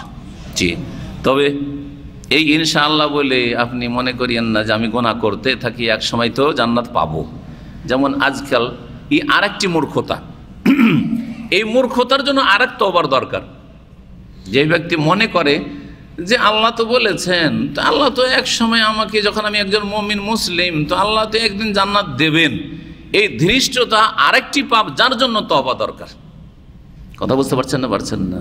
জি হ্যাঁ। সুতরাং এইরকম যেন অন্তর না, অন্তরের পাপ সম্পর্কে আগে আল্লাহ ধরবেন। আপনার অন্তরে যে খারাপিটা আছে এটা আগে ধরবেন, তারপরে কথার পাপ, কাজের পাপের ক্ষেত্রে পরে ধরবেন আল্লাহ রাব্বুল আলামিন। আপনার অন্তর পাপিষ্ট, যে পাপ করেই যাচ্ছেন, সংশোধন করছেন না আপনি। যাই হোক, হাদিস আসি, হাদিস নম্বর 30। আনিল মারুর রাদিয়াল্লাহু তাআলা আনহু বর্ণনা করছেন, কালা, তিনি বলছেন, লাকিতু আবু যাররিন বির রাবাজা, আমি সাক্ষাৎ করলাম আবু যারের সাথে রাবাজা নামক স্থানে। ওয়া আলাইহি হুল্লাতুন ওয়া আলা গোলামিহি হুল্লাতুন, তার শরীরে একটা হুল্লা, এক জোড়া কাপড় রয়েছে, আর সেম এক জোড়া কাপড় তার দাসের শরীরেও রয়েছে। যেই কোয়ালিটির কাপড় আবু যার রাদিয়াল্লাহু তাআলা আনহু পরিধান করে আছেন, সেই কোয়ালিটির কাপড় তার দাস, চাকর, সেও কৃতদাস, সেও পরে আছে, তাকে, তার গায়েও দেখলাম। অবাক হইলাম যে এমন মানুষ তো দুনিয়াতে পাওয়া মুশকিল। হ্যাঁ, যেই জামা কাপড় আমার শরীরে আছে আর আমার কৃতদাসের শরীরেও সেম এইরকম কাপড় থাকবে, এইরকম লোক পাওয়া তো পৃথিবীতে মুশকিল ব্যাপার সেবারই। হ্যাঁ, সেই যুগে মুশকিল। অবাক হচ্ছেন তো এই যুগে কোথা থেকে পাবেন আপনি? ঠিক। আর এটা ফরজও না, এই হুকুমটাও জানেন। আপনার বাড়িতে ধরেন চাকর আছে, আজকাল কৃতদাস না, কিন্তু দাস আছে, বাড়ির চাকর নকর থাকে না, কাজের ছেলে কাজের মেয়ে আছে। তো ওদেরকে কি আপনার ছেলেরাকে যেই রকম কোয়ালিটির কাপড় চোপড় দিয়েছেন ওই রকমই দিতে হবে? এটা ফরজ? হ্যাঁ না, ফরজ নাই, তবে এটা উত্তম। এটা কি উত্তম? একই রকম খাবার দিতে হবে, যে আমি যেই খাবার খাবো সেই খাবার আমার বাড়ির চাকরকে দিতে হবে আর কাজের মেয়েকে দিতে হবে। এটা কি ফরজ? ফরজ নাই, কিন্তু মুস্তাহাব অবশ্যই, উত্তম। এটা অবশ্য, এটা উত্তম চরিত্র। এবং এই রকম চরিত্র যদি কারো থাকে তো এটা হচ্ছে ইমানের পূর্ণতার পরিচয়। যে আমার ইমানে পূর্ণতা আছে আলহামদুলিল্লাহ, সেজন্য আমি যা খাই তাই আমার চাকরকে খাওয়াই, যা পরিধান করি তাই আমি ওই রকমই আমি পরিধান করাই। জি হ্যাঁ, কিন্তু এটা ফরজ নয়। তবে এমন খাবার দেওয়া যাবে না যেই খাবার গরু ছাগল ছাড়া কিছুতে খাই না, যখন বাসি হয়ে গেছে, পচে সরে যাচ্ছে, আর এটা তার কেউ খাবে না, দেখে রাস্তাঘাটে কোনো ফকির মিসকিন পাচ্ছিস কিনা দেখ, অথবা এই কাজের ছেলেটাকে দিয়ে দে, ওই কাজের মেয়েটাকে দিয়ে দে, ও খেয়ে নেবে, ফেলবি কেন? না, এটা চলবে না, কারণ এটা মানুষ খাওয়ার মতো যোগ্য নেই, মানুষ খাওয়ার মতো হয়ে নেই, সুতরাং সেটা চলবে না। ভালো করে মনে রাখবেন, প্রয়োজনে আমিও খেতে পারবো, প্রয়োজনে একটা সবজি আছে যে সবজিটা আমিও খেতে পারবো, প্রয়োজনে আমার ছেলেরাও খেতে পারবে, মেয়েরাও খেতে পারবে, কিন্তু সেটা হয়তো আমি খাবো না, যাক বাসি হয়ে গেছে, ওর চাইতে ভালো একটা আছে আর সেটা অল্প আছে, সেটা আমি খেলাম বা আমার ছেলেরা খেলো, কিন্তু সবার জন্য জোটানো যাবে না, সুতরাং এইটা কাজের ছেলে কাজের মেয়ে খেয়ে নিক, জায়েজ। সেটা আপনি খেতে পারবেন মানুষ হিসাবে, সেটা আপনি হয়তো খাচ্ছেন না, তখন দেন, আপনি অসুবিধা নাই। সাপোজ আমি বলি, খুলে না বললে অনেকে বুঝবেন না, আমরা একসময় লজিং থেকেছি, লজিং থেকে লেখাপড়া করেছি আর লজিং থেকে শিক্ষকতা করেছি। তো আমাদের পাশে বসে আছেন, গ্রাম চিনবেন উনি, এই জন্য বলছি, বুধিয়া গ্রামে আমি শিক্ষকতা করতাম। তো মহাজন সাহেবের বাড়ি আমার জায়গির ছিল, বড় মহাজন, গ্রামের সবচেয়ে বড় যিনি মহাজন, মহাজন তো বুঝেন না, তো মহাজনের বাড়ি আমার জায়গির ছিল। তো তার বাড়িতে মাশাআল্লাহ খাবার ডেইলি মাছ গোস্ত থাকবে, মাছ গোস্ত থাকবে, কিন্তু তার বাড়িতে 3 শ্রেণীর খাবার থাকতো, 3 শ্রেণীর খাবার থাকতো, 3 ক্যাটাগরির। ডেইলি 3 বার গরম ভাত হইতো, আর গরম ভাতের সাথে মাছ অথবা গোস্ত থাকবে, এটা হচ্ছে ফার্স্ট কোয়ালিটি। জি, সেখানে কয়টি হচ্ছে, রুটি থাকবে আর সবজি থাকবে, রুটি থাকবে আর সবজি থাকবে সকালে নাস্তায়, আর দুপুরে ভাত থাকবে, কিন্তু ওই কিছু হয়তো স্পেশাল তরকারি আছে যেটা হয়তো ওদের জন্য হবে না, সেকেন্ড কোয়ালিটির জন্য আছে, কিন্তু গরম ভাতই আছে, আর সকালবেলা রুটি আছে, তার সাথে সবজি আছে, গরম ভাত নেই, এটা সেকেন্ড কোয়ালিটি। থার্ড কোয়ালিটি হচ্ছে কি, যে ছাতু, ছাতু বুঝেন? ছাতু আপনারা খান না, সব এসে ইয়াং জেনারেশন মনে হচ্ছে। জবের ছাতু সবচেয়ে ভালো এখন, যেটা পাওয়া যায় এটা জবের ছাতু। তারপরে আপনার বুটের ছাতু, চাউলের ছাতু, আজকাল ওগুলো পায় না, তখন চাউলের ছাতু খায় অনেকে। আর তারপরে আপনার গমেরও ছাতু খাচ্ছে অনেকে, জানি তো কথা। এই যে ছাতুও থাকতো, তার মধ্যে একটা ছাতু থাকতো খেসারির ছাতু, যেটা নিম্নমানের, একবারে নিম্নমানের খেসারির ছাতু, যেটা আমার জীবনে আমি খাইনি, আর যেহেতু আমার বাড়িতে জীবনে খাইনি, সুতরাং লজিংয়ের বাড়ি দিলে অসম্ভব সেটা। তো মাঝে মাঝে ফার্স্ট কোয়ালিটি চলে আসতো, অধিকাংশ সময় সেকেন্ড কোয়ালিটিটা আসতো মাদ্রাসায়, আর যদি কখনো থার্ড কোয়ালিটি চলে এসছে ছাতু, আর তাও যদি আবার খেসারির ছাতু হয়, তো জীবনে খেয়ে অভ্যাস নেই, ওর একটা ঘ্রাণ আসলে তারই পাবে। বাসি পেটে শিক্ষকতা করে বৃহস্পতিবারে 3টা ক্লাস করে এই সকাল 9টা বেজেছে, দেখলাম যে না সামনে আছে ছাতু, সুতরাং বাসি কিছুই খাবো না, চললাম বাড়ি চলে গেলাম। ওই গিয়ে দুপুর হইলো, বাড়িতে গিয়ে পৌঁছে খাবার খেলাম। তো কথা হচ্ছে এই 3 শ্রেণীর খাবার ছিল, এটা দুর্নাম করার জন্য না, অনেকের বাড়িতে এইরকম 3 শ্রেণীর খাবার আছে। তো খাবার অবশ্যই ছাতু খাওয়া যাবে, সুতরাং অসুবিধা নেই, কিন্তু না সব সময় তাদেরকে ছাতু খাওয়াবেন, আর আপনার বৌমাদেরকে ওই সেকেন্ড কোয়ালিটি রুটি খাওয়াবেন, আর আপনি এই শুধু গরম ভাত আর মাছ গোস্ত খাবেন, এটা নয়। মাঝে মাঝে এগুলো তাদেরকে একটু করে দেবেন, সবসময় না দিতে পারলো, এটা হচ্ছে উত্তম চরিত্র, এটা হচ্ছে উত্তম চরিত্র। বাসি পচা দেবেন না, বাসি পচা দেবেন না, আল্লাহ নিষেধ করেছেন। আল্লাহ কোনো নেকি লান তানালুল বিররা হাত্তা তুনফিকু মিম্মা, চতুর্থ পারার প্রথম আয়াত, লান তানালুল বিররা, নেকিতে পৌঁছিতেই পারবে না কখনো, হাত্তা তুনফিকু, যতক্ষণ পর্যন্ত ব্যয় না করবে, খরচ না করবে, দান খেরাত না করবে, মিম্মা তুহিব্বুন, তোমার প্রিয় বস্তুটি যেটা তোমাকে ভালো লাগে সেটা যতক্ষণ পর্যন্ত খরচ না করবে, ততক্ষণ পর্যন্ত পুরোপুরি নেকি পাবে না। তো রাবাজা নামক স্থানে আবু যারের সাথে সাক্ষাৎ হলো। এই রাবাজা কোথায় আছে দেখি, সৌদি আরব সম্পর্কে কার কতটা নলেজ আছে, কেউ যদি বলতে পারেন তো ভালোই, প্রাইজ পাবেন একটা। রাবাজা কোথায়? কেউ জানেন না? কেউ জানেন না, তার মানে মদিনা থেকে যখন আল কাসিম আসবেন, রাস্তায় একটা শহর আছে হানাকিয়া, হানাকিয়া কেউ চেনেন? চেন না, যারা রাস্তাঘাটে খুব গাড়ি চালায় তারা চেনে, আমি আছে কিছু ভাইরা চেনে। তারপরে কাসিম ঢুকার আগেই, কাসিমের আগেই যে আজকাল যে হাইওয়ে আছে, হাইওয়ে থেকে এক সাইডে বেশ কিছু দূর যেতে হবে, কয়েক কিলোমিটার যেতে হবে, ওখানে কিন্তু রাবাজার লোকেশন দেওয়া আছে, রাবাজার লোকেশন দেওয়া আছে। আমরা খেয়াল করি, কারণ অনেকে খেয়াল করেন এগুলো জিনিসগুলো। তো রাবাজা আছে একটা জায়গায়, সেখানে কোনো শহর টহর নাই, সেখানে কিছু হয়তো আজকাল ওই বেদুইনরা বাস করে, যারা উট বা ছাগল চড়ায়, তারা হয়তো বসবাস করে বা থাকে মাঝে মধ্যে এই রাবাজা। সেখানে মদিনা থেকে হিজরত করে আবু যার রাদিয়াল্লাহু তাআলা আনহু চলে এসেছিলেন, বা তাকে পাঠিয়ে দেওয়া হয়েছিল যে তুমি বাবা মদিনায় থাকিও না, তুমি চলে যাও রাবাজায় গিয়ে থাকো গা, মানুষের সাথে ঝামেলা হবে না। ঝামেলাটা কি ছিল শোনেন তাহলে, একটি মজার ঘটনা। শরীয়তের বিধান হচ্ছে আপনার খেয়ে দিয়ে টাকা পয়সা যা বাঁচবে আপনি কিছু দান খায়রাত করুন, তার মধ্যে যেটা ফরজ দান খায়রাত করা সেটা হচ্ছে জাকাত দেওয়া। জাকাত দিয়ে দিলেন, ওষুধ দিয়ে দিলেন, আর খেয়ে দিয়ে যা বাঁচলো বাকিটা আপনি নিজে সঞ্চিত করে রাখতে পারবেন না? পারবেন না? বলেন আসতে কেন? জায়েজ আছে। আপনার মাসে 5,000 রিয়াল বেতন, খাওয়া দাওয়াতে 2-3 হাজার গেল, আর তারপরে আপনি বাকিটা বাঁচিয়ে রাখলেন, আর প্রতি বছরে আপনি জাকাত দিয়ে দিচ্ছেন, বাকিটা ব্যাংক ব্যালেন্স করছেন অথবা জমি জায়গা কিনছেন, আপনি বাড়ি ঘর তৈরি করছেন। জায়েজ কি না? জায়েজ, জায়েজ। তাহলে ধন সম্পদ বৃদ্ধি করা, বাড়ানো জায়েজ। এটা হচ্ছে দ্বীনে ইসলাম। এর ওপর সমস্ত সাহাবায়ে কেরামদের ইজমা ছিল। ওসমান রাদিয়াল্লাহু তাআলা আনহুর যুগ ছিল, খেলাফত আমল। আবু যার রাদিয়াল্লাহু তাআলা আনহু এই মত থেকে ভিন্ন মত পোষণ করতেন। সুবহানাল্লাহ, বড়ই নেক লোক ছিলেন, সবাই নেক, কিন্তু বেশি নেক হয়ে এই ক্ষেত্রে একটা ভুল ফতোয়াকে সঠিক মনে করে নিয়েছিলেন। উনি মনে করতেন যে আল্লাহ সঞ্চয় কানজকে হারাম করেছেন আর এর নিন্দা করেছেন।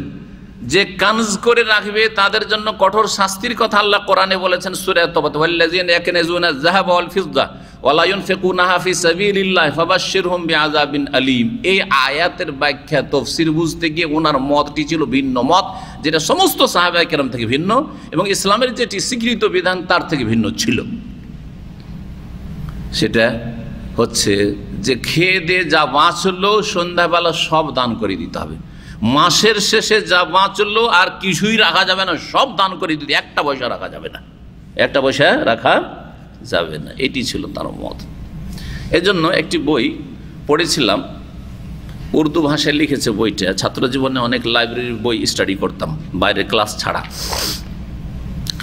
তো ওতে আবু যার রাদিয়াল্লাহু তাআলা জীবনে লিখতে গিয়ে একজন রাইটার, সে কমিউনিস্ট রাইটার, উর্দু রাইটার, কিন্তু কমিউনিস্ট সে।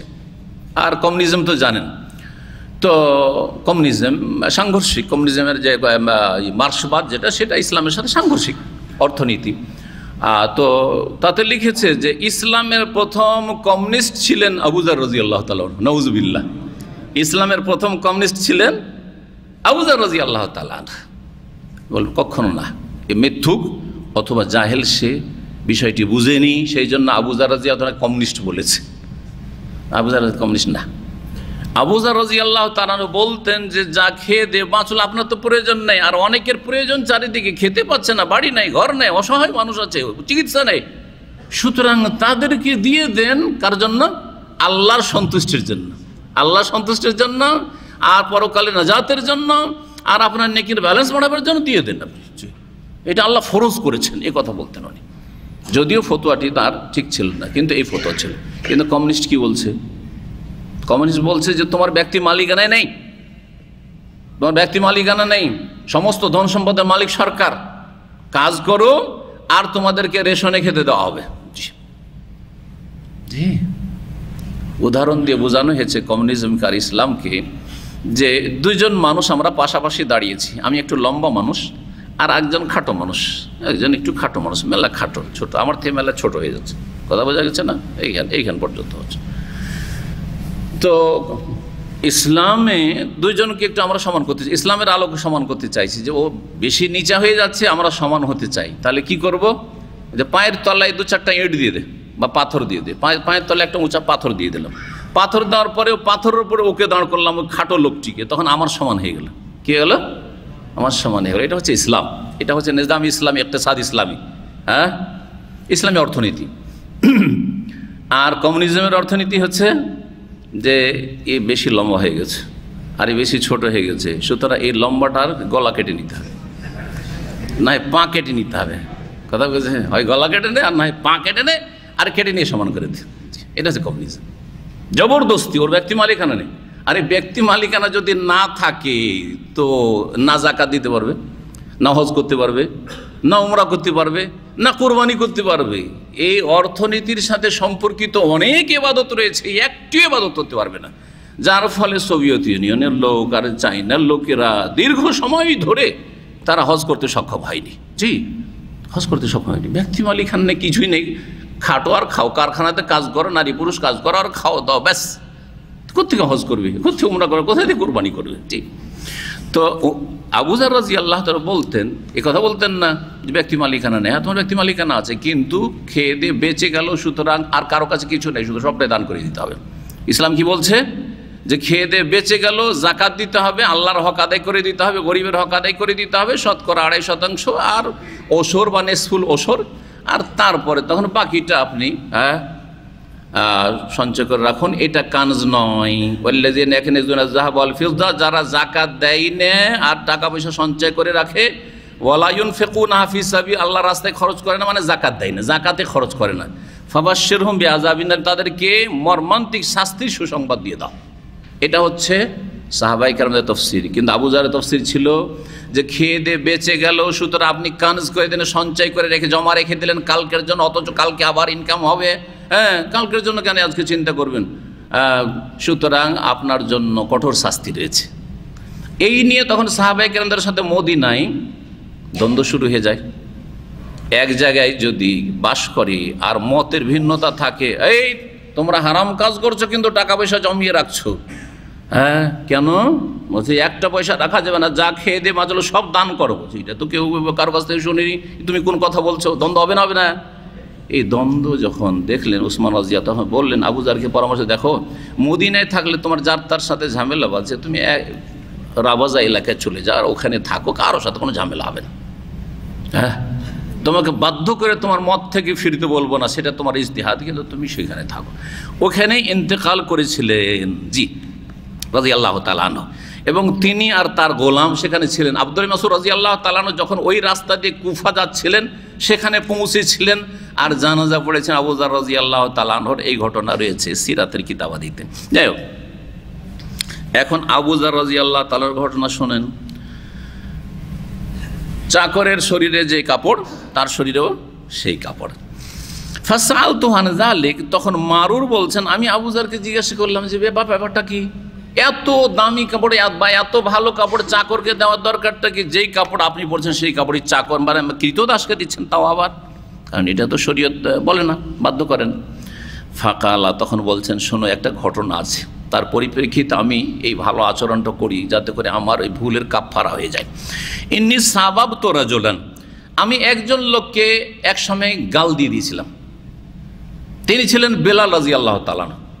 বেলাল কোথাকার লোক ছিলেন? হাবাসার লোক। সাদা ছিলেন না কালো? কালো, নিগ্রো একবার, আফ্রিকা যেমন কালো হয়, হাবাসা আবিসিনিয়ার। তো বেলাল রাদিয়াল্লাহু তাআলাকে একবার গাল দিয়ে দিয়েছে। এখানে রাজুলান আছে, অন্য হাদিসে বা সিরাতের কিতাবে রয়েছে সেই লোক যাকে গাল দিয়েছিলেন তিনি ছিলেন বেলাল রাদিয়াল্লাহু তাআলা। কি বলে গাল দিয়েছিলেন? মা তুলে গাল দিয়েছেন। আমরা আমাদের ভাষায় বলি কি, মা তুলে গাল দেওয়া। তার মানে গালটা অন্য হাদিসে রয়েছে ইয়াবনা সাউদা, ইয়াবনা সাউদা, সাউদা মানে কালো মহিলা। হ্যাঁ, হে কালিয়ার ছেলে, কালিয়ার সন্তান। যেমন আমাদের দেশে গাল আছে না, এ অমুকের পোলা। হ্যাঁ, বলছেন আপনার অমুকের পোলা, হ্যাঁ অমুকের ছেলে তুই। তো ইয়াবনা সাউদা বলে গাল দিয়ে দিয়েছিলেন। সুবহানাল্লাহ। তাহলে মানুষ ভুল করতে পারে, কি ভুলের ঊর্ধ্বে নয়, কিন্তু ভুল করে সংশোধন করে নিলে সফলতা। ভুল হতে পারে আমার দ্বারা, কিন্তু ভুলের যদি সংশোধন করে নিতে পারি তাহলে এটি হচ্ছে কামিয়াবি। এমন নয় যে আমার ভুল হবে না, আমি লেখাপড়া করেছি যেন ভুল হবে, ভুল হবে, কিন্তু ভুল থেকে যত তাড়াতাড়ি সংশোধন করে নেবেন তত বেশি আপনি কামিয়াব। বলছেন আমি গাল দিয়েছিলাম কি বলে? ফাআইয়ার তহবে উম্মেহি, তার মা তুলে তাকে গাল দিয়েছিলাম, মা তুলে মায়ের নাম ধরে গাল দিয়েছিলাম। রাসূলুল্লাহ সাল্লাল্লাহু আলাইহি ওয়াসাল্লাম জানতে পেরে নিয়েছিলেন যে আমি এরকম গাল দিয়ে দিয়েছি বেলালকে। ফাকাল আলী আর নবী সাল্লাল্লাহু আলাইহি ওয়াসাল্লাম, তখন আমাকে নবী করিম সাল্লাল্লাহু আলাইহি ওয়াসাল্লাম বলেছে, ইয়া আবু যার, হে আবু যার, আইয়ার তহবে উম্মেহি, তুমি তার মা তুলে গাল দিয়েছো তুমি তাকে? ইন্নাকা ইমরিউন ফিকা জাহিলিয়া, তুমি তো এমন মানুষ যে তোমার মধ্যে এখনো জাহিলি চরিত্র থেকে গেছে।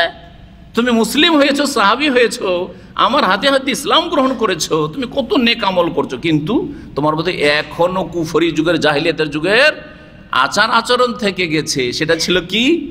জাতীয়তাবাদ। তুই কালো, কালোর সন্তান, আর আমি হচ্ছি সাদা, আমি হচ্ছে আরব আর তুই হচ্ছে আফ্রিকান। বুঝতে পারলেন না?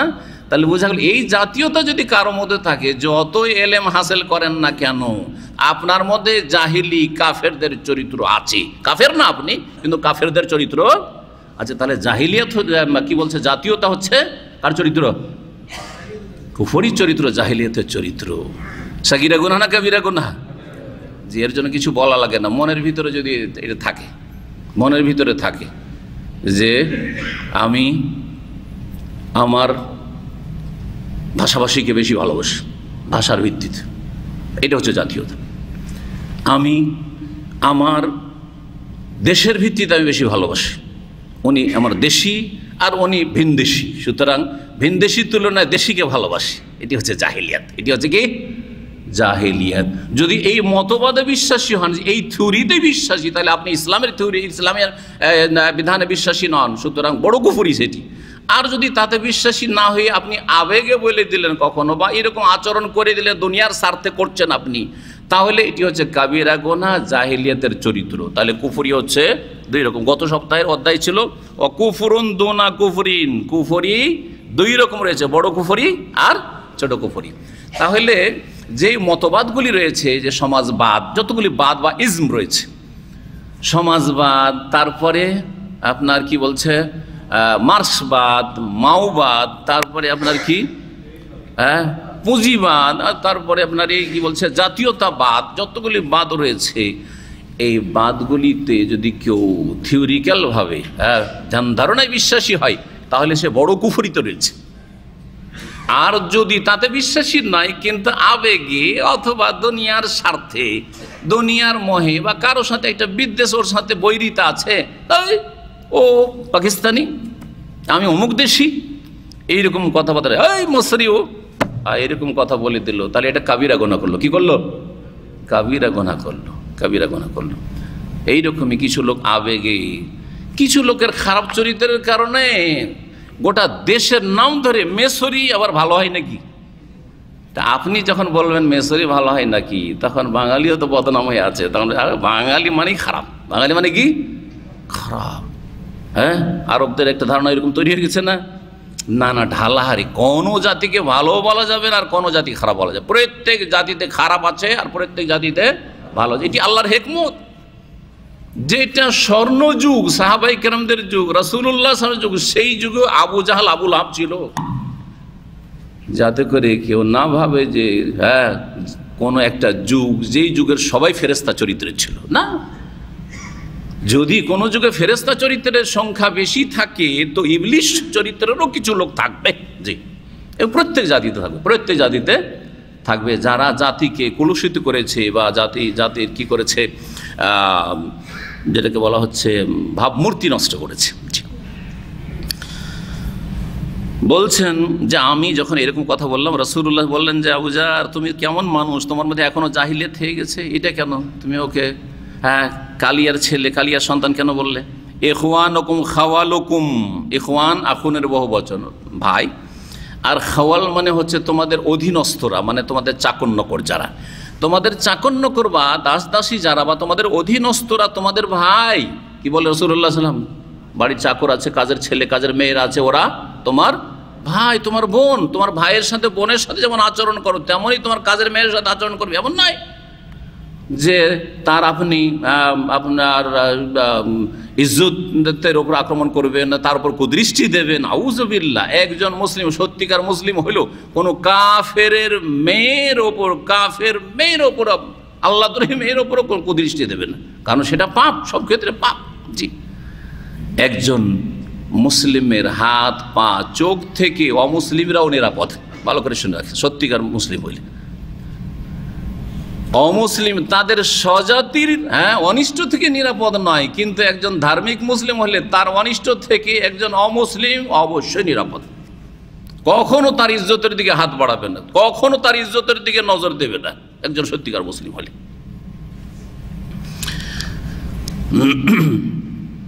ইখওয়ানুকুম খাওয়ালুকুম, তোমাদের অধীনস্থরা তোমাদের ভাই। জাআলাহুমুল্লাহু তাহতা আইদিকুম, তাদেরকে আল্লাহ তোমাদের অধীনে করে দিয়েছেন, তোমাদের আন্ডারে। এটা আল্লাহ করেছেন, এটা টেম্পোরারি, ক্ষণিকের। আজকে তোমাদের অধীনে রয়েছে, আগামীকাল এমন সময় আসবে যে তোমরা তাদের অধীনে হয়ে যাও, তাদের ছেলে মেয়েদের অধীনে হয়ে যেতে পারো। একসময় যারা মুঘল যুগে রাজ করেছে, নবাব পরিবার, সে নবাব সিরাজউদ্দৌলা পরিবার, আজকে অন্যের গোলামি করতে হচ্ছে, অন্যের গোলামি করতে হচ্ছে, ইংরেজদের গোলামি করতে হচ্ছে, তারপরে গোলামির ওপর গোলামি চলছে। তো এটা হচ্ছে যুগের আবর্তন, সুন্নাতুল্লাহ, সুন্নাতুল্লাহ। সুতরাং কখনো মনে করবে না যে এই অবস্থায় চিরকাল থেকে যাবে। এটি বড় ভুল যে মানুষ মনে করে যে যে অবস্থায় আছে মনে হয় এর পরিবর্তন ঘটবে না, আমি আর আমার আগামী প্রজন্ম কিয়ামত পর্যন্ত মনে হয় আমরা সবাই নেতা আর নেতাই থেকে যাব, মালিক আর মালিকই থেকে যাব। আজকের আমির কারকের গরিব পথের ফকির হয়ে কার অধীনে চলে যাবেন। নবী করিম সাল্লাল্লাহু আলাইহি সাল্লাম বলছেন আরও নসিহত করে, ফামান কানা আখুহু তাহতা ইয়াদিহি, সুতরাং কারো ভাই যদি তার আন্ডারে থাকে, তার অধীনে থাকে, মানে আপনার বাড়িতে চাকর চাকরানি থাকে, ফালইউতইমহু মিম্মা ইয়াকুল, যা খায় তা থেকে যেন খাওয়াই।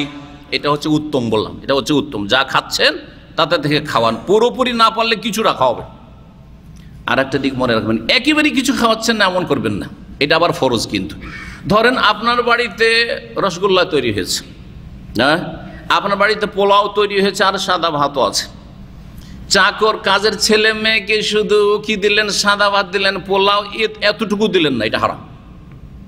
আপনি পেট ভরে যদি পোলাও না দিতে পারেন, যে আমি পোলাও দিতে পারলাম না, আমি খাসির গোস্ত, গরুর গোস্ত পুরোটা দিতে পারলাম না, অল্প কিছু দেন। আপনি 5 পিস খেলেন তো তাকে 1-2 পিস দেন, কিছুটা দেন, এটা জরুরি। ঢের তাকে সবজি খাওয়াবেন, এটা চাইজ নাই। মনে রাখতে হবে বিষয়গুলি, এগুলি আমাদের বাস্তব জীবনের সাথে সম্পর্কিত বিষয়। জি, অনেকের ধরেন পরের মেয়ে, আপনার মেয়ে আছে আর আপনার বৌমা আছে, এই দুটোতে বৈষম্য করে। নিজের মেয়েকে স্পেশাল করে আপনার মা তুলে খাওয়াচ্ছে, আর আপনার ওয়াইফে আরে কিছু বাঁচেনি, লবণ ভাত খেয়ে নাও। হ্যাঁ, না, মোটেই জায়েজ নয়, মোটেই জায়েজ নয়। আরে 5 পিস খাওয়াচ্ছেন আপনার মেয়েকে, আপনার ছেলেকে ওইটাকে কমিয়ে দেন, 3 পিস খাওয়ান, আর 2 পিস, 1 পিস বাঁচিয়ে 1-2 পিস করে দেন ওদেরকে দেন। ফরজ এটা, শুধু চাকরের ক্ষেত্রে নয়, কাজের ছেলে মেয়েদের ক্ষেত্রে নয়, বরং বৌমাদের ক্ষেত্রে এটা খেয়াল রাখতে হবে। জি, আপনার মেয়েও কখনো অপরের বাড়িতে যেতে পারে, সুতরাং সাবধান হয়ে যাবেন। জি, এই ক্ষেত্রে অবিচার করবেন না। ওয়াল ইউলবিসু মিম্মা ইয়ালবাস, যা পরিধান করবে তা থেকেই পরিধান করাবে। মাঝে মধ্যে, সবসময় যদি নাও পারেন আপনার মতো কোয়ালিটির একটা জামা দেবেন, একটু ভালো দামি, যেটা ঈদ পরবে পরবে। ঈদের সময় আপনার চাকর চাকরানি ভালো একটা পোশাক পরবে, এই অধিকার নেই তার? অবশ্যই অধিকার আছে। ঠিক, ওয়ালা তুকাল্লিফুহুম মা ইয়াগলিবুহুম, এবং তাদেরকে এত ভারী কাজ দিও না যেটা তাদের জন্য কষ্টকর হয়ে যায়। মা ইয়াগলিবুহুম, তাদের জন্য সেটা করা কষ্টকর হয়ে যায়। ফাইন কাল্লাফতুমুহুম, কিন্তু কখনো কখনো কষ্টের কাজ দিতে যদি বাধ্য হও, করাইতে হবে এই কাজ। কাকে দিয়ে করাবো? ভাই আমার ছেলেরা করবে, আর না হলে আমার বাড়ির চাকর চাকরানিরা করবে, করতেই হবে। যদি এটাই করতে হয়, ফা আইনুহুম, তাহলে তাদের সাথে সহযোগিতা করো, নিজে কাজে লেগে যাও। এমন কোনো মালিক বা মালিকের ছেলে মেয়েরা যদি থাকে যে কাজের ছেলে মেয়ে যেই কাজ করছে তাতে সেও সহযোগিতা করছে, তাহলে অন্তর খুলে সেই কাজের ছেলে মেয়ে কাজ করবে, করবে না? অবশ্যই করবে। আরে আমার মালিক নিজেই কাজে লেগে যায়, নিজেই কাজে লেগে যায়। জি হ্যাঁ, আরে আপনি মাত্র 1-2টোই হয়তো করলেন, সামান্য কিছু কাজ করলেন, বেশিরভাগ কাজ আপনার চাকরটাই করলো, কিন্তু সাথে আছেন আপনি, একটু একটু করে তাকে হেল্প করছেন, আপনি খুশি হয়ে যাবে, সে খুশি হয়ে যাবে। এটাই শিখিয়েছে ইসলাম। যদি তাকে কষ্টকর কাজ দিয়ে থাকো তাহলে ফা আইনুহুম, তাদেরকে সাহায্য করো, তাদেরকে সাহায্য সহযোগিতা করো। এই হচ্ছে নবী করিম সাল্লাল্লাহু আলাইহি সাল্লামের উত্তম উপদেশ, এই হচ্ছে দ্বীন ইসলাম। জি, আরেকটি অধ্যায় নিয়ে আলোচনা করা যাক। বাবুন, এই অধ্যায় হচ্ছে ওয়াইন তাইফাতানি মিনাল মুমিনিনা ইকতাতালু ফাসলিহু বাইনাহুমা। আল্লাহ রাব্বুল সূরা হুজুরাতের আয়াত নম্বর 9 ইরশাদ করছেন, মুমিনদের দুটো দল যদি পরস্পর যুদ্ধে লিপ্ত হয়, ফাসলিহু বাইনাহুমা, তাদের মীমাংসা করে দাও। মুমিনদের দুটো দল পরস্পর যুদ্ধে লিপ্ত, তাহলে দুটো দল হইল, এক দল দ্বিতীয় দল। ফাসলেহু বাইনাহুমা, তোমরা তাদের মাঝে কি করে দাও, হ্যাঁ, মীমাংসা করে দাও। এটা হচ্ছে তৃতীয় দল, তৃতীয় দলের নাম সালিস। বুঝা গেছে না, যে সালিস ফাসলেহু বাইনাহুমা, সেটা যেইভাবে হোক, সামাজিকভাবে হোক, সামাজিক বিচারে, অথবা রাষ্ট্রীয়ভাবে আদালতের মাধ্যমে হোক, যেভাবে হোক না কেন, কোনো আলেমকে দিয়ে হোক, আর প্রশাসনের কোনো ব্যক্তিকে দিয়ে হোক, যাকে দিয়ে হোক না কেন। ফাসাম্মাহুমুল মুমিনিন, এরা পরস্পর যুদ্ধে লিপ্ত, তারপরও তাদেরকে আল্লাহ মুমিন বলে আখ্যায়িত করেছেন। এই কথাটি ইমাম বুখারীর, আয়াত শেষ হয়ে গেল, তারপর ইমাম বুখারী আয়াত থেকে ইস্তেমবাদ করছেন যে আল্লাহ এই পরস্পর যুদ্ধে লিপ্ত দুই দলকে কি বললেন, মুমিন বললেন। এর থেকে কি বোঝা গেল, যে যারা পরস্পর যুদ্ধে লিপ্ত হয় তারা একে অপরের খুনের পিপাসু কিনা, পেলে খুন করে দেবে কিনা, বা খুন করেছে, অলরেডি হয়তো খুন করে ফেলেছে, অথবা খুন করার জন্য রেডি হয়ে আছে, তো কাবিরা গুনাহ কিনা? খুন করা কাবিরা গুনাহ না, বরং শিরকের পরে সবচেয়ে বড় কাবিরা গুনাহ হচ্ছে খুন করা। জেনার চাইতে বড় গুনাহ হচ্ছে কাবিরা গুনাহ, খুন করা এই কাবিরা গুনাহ। জি, জেনার চাইতে বড় কাবিরা গুনাহ হচ্ছে খুন করার গুনাহ। 3 নম্বরে জেনা, ব্যভিচারের গুনাহ। জি, সবগুলি কাবিরা গুনাহ, বরং আকবরুল কাবায়ের ধ্বংসাত্মক গুনাহ, এগুলি ধ্বংসাত্মক গুনাহ যে 7টি রয়েছে তার অন্তর্ভুক্ত এগুলি। তো এত বড় অপরাধে জড়িত থাকা সত্ত্বেও শুধু শিরক, বড় শিরক করেনি, বড় কুফরি করেনি, সে নাস্তিক না, সে কাফের না, সে নামাজ অস্বীকারী না, রোজা অস্বীকারী না, সে মুশরিক বহুত্ববাদী না, মাজারপন্থীও না, কিন্তু এত বড় অপরাধ করেছে যে মুসলিমকে খুন করছে, তারপরেও আল্লাহ তাদের নাম কি বলেছেন, মুমিনিন। ওয়াইন তায়েফাতানে মিনাল মুমিনিন, মুমিন মুসলিমদের দুটো দল যদি ইকতাতালু, পরস্পর লড়াইয়ে লিপ্ত হয়, ফাসলিহু বাইনাহুমা, তাদের মাঝে তোমরা মীমাংসা করে দাও। উভয় দলকে কি বললেন, হ্যাঁ, মুমিন। যারা খুন হয়েছে তাদেরকে মুমিন বললেন, আর যারা খুন করেছে তাদেরকে মুমিন বললেন। এর থেকে কি বোঝা গেল, খণ্ডন খাওয়ারেজ আর মুতাজিলার যে কাবিরা গুনাহ, যতই বড় কাবিরা গুনাহ হোক না কেন, যদি সেটা শিরক কুফরি পর্যন্ত না পৌঁছায়, তাহলে তাকে মুমিন বলা যাবে, মুসলিম বলা যাবে, কাফের বলা যাবে না। আর তার সাথে সাথে একটা আর টাইটেল বাড়বে, এর আগে বলেছি বহুবার, কি, ফাসেক, পাপিষ্ট মুসলিম, গুনাহগার মুসলিম, ফাসেক মুসলিম, অবাধ্য মুসলিম, আল্লাহ রসুলের নাফরমান মুসলিম। ফাসেক মানে আহনাব বিন কায়েস রাদিয়াল্লাহু তাআলা আনহু থেকে বর্ণিত, তিনি বলছেন, যাহাবতু লিয়ানসুর হাযার রাজুল, আমি যাচ্ছিলাম এই ব্যক্তিকে সাহায্য করার জন্য। আর এই ব্যক্তি কোন ব্যক্তি, তাহলে বোঝা গেল হাদিসের ব্যাখ্যা বুঝতে হবে। এই ব্যক্তি হচ্ছেন আলী রাদিয়াল্লাহু তাআলা। আলী আর মুআবিয়া রাদিয়াল্লাহু, যখন যুদ্ধের পরিস্থিতি তৈরি হয়ে গেছিল, ইতিহাস বলবো না কারণ সময় নেই, ওসব ইতিহাস যারা বেশি আগ্রহী পড়ে নেবেন। কোন যুদ্ধ ছিল সেটা? সিফফিনের যুদ্ধ।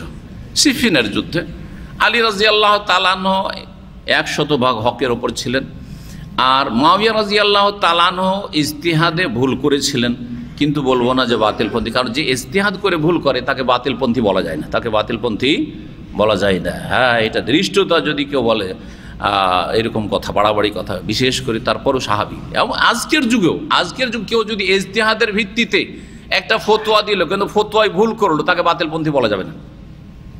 বিশেষ করে ফিকহি মাসলা, আকিদায় না, আকিদার ক্ষেত্রে ফিকহি মাসলা মাসাইলে। যেমন একজন লোক বলল যে রফেদান, সবাই আমরা বলছি রফেদান সুন্নাত, তাই না? রফেদান করে সালাত পড়া কি সুন্নাত, বরং এর চাইতে গুরুত্বপূর্ণ মাসলা, এটা তো সুন্নাত। হ্যাঁ, আর আরেকদল বলছে সুন্নাত নয়, তাই না? সূরা ফাতিহা পড়া সমস্ত মুসল্লির জন্য ফরজ, ঠিক আছে না? এমনকি মুক্তাদির জন্য ফরজ, বলছি না, এটাই বেশি বলিষ্ঠ। কিন্তু কেউ যদি বলে যে ইমামের পিছনেও সূরা ফাতিহা পড়তে হবে না, আর সে দলিলের ভিত্তিতে, তার হাওয়ার ভিত্তিতে না, কুপ্রবৃত্তির উপর ভিত্তি করে নয়, বরং দলিল সংশয়ের কারণে সে এখনো একমত হইতে পারলো না, সে বলছে না না না, ইমামের পিছনে সূরা ফাতিহা পড়া লাগবে না, তাহলে তাকে বাতিলপন্থী বলবো না। বলে ভুল করেছে, কিন্তু কি করেছে? ইজতিহাদে ভুল করেছে, কিন্তু শর্ত হচ্ছে ইজতিহাদের যোগ্যতা, আলেম হইতে হবে তাকে। জাহেল লোক আবার ফতোয়াবাজি করলে হবে না, তাকে কি হইতে হবে? যোগ্য। সুতরাং ইমাম আবু হানিফা রাহিমাহুল্লাহ মাসলায় ভুল করলেও তিনি মুজতাহিদ, তাকে বাতিলপন্থী বলবো না, হকপন্থী বলবো। কেন? কারণ তার কাছে দলিল যতটা পৌঁছেছে তার আলোকে তিনি বলেছেন যে সূরা ফাতিহা মুক্তাদিকে পড়া লাগবে না, শুধু একাকী নামাজিকে লাগবে আর ইমামকে লাগবে, 2 নামাজিকে লাগবে, তৃতীয় নামাজি মুক্তাদি পিছনে যে পড়বে তাকে লাগবে না, সে শুনুক আর নাই শুনুক।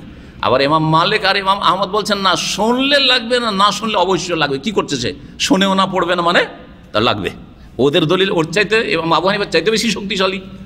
আর ইমাম শাফি, ইমাম বুখারী বলছেন আরে শোনুক আর না শোনুক, সর্ব অবস্থায় মুক্তাদিকে পড়া লাগবে। জি, লা সালাতা লিমান লাম ইয়াকরা বিফাতিহাতিল কিতাব। তো এই দুটি উক্তির কোনো একটি উক্তি কেউ যদি গ্রহণ করে তো সে হকের কাছাকাছি। কিন্তু যেই ব্যক্তি সূরা ফাতিহা একেবারে পড়ে না, দলিলের ভিত্তিতে বা পড়ার ফতোয়া দেয় না, দলিলের ভিত্তিতে, কুপ্রবৃত্তির ভিত্তিতে নয়, তাকে বাতিলপন্থী বলবো না। যদিও বলবো এই ক্ষেত্রে তিনি ভুল করেছেন। এই ক্ষেত্রে তিনি কি করেছেন? ঠিক ওই রকম মুআবিয়া রাদিয়াল্লাহু তাআলা বড় একজন আলেম, রাসূলুল্লাহ সাহাবী, রাসূলুল্লাহ শ্যালক, তিনি তার যুক্তিতে ভুল করেছেন যে আগে আমার আত্মীয় উসমান রাদিয়াল্লাহু তাআলাকে শহীদ করা হলো, কেসাস নেওয়া হোক, তারপরে আমি আনুগত্য করব, আপনার সাথে বায়াত করব। আলী রাদিয়াল্লাহু বলছেন কেমন করে ধরবো? তুমি আগে হাত শক্ত করো, আমার আনুগত্য করো, আর তারপরে তখন ওই খুনিগুলোকে ধরি।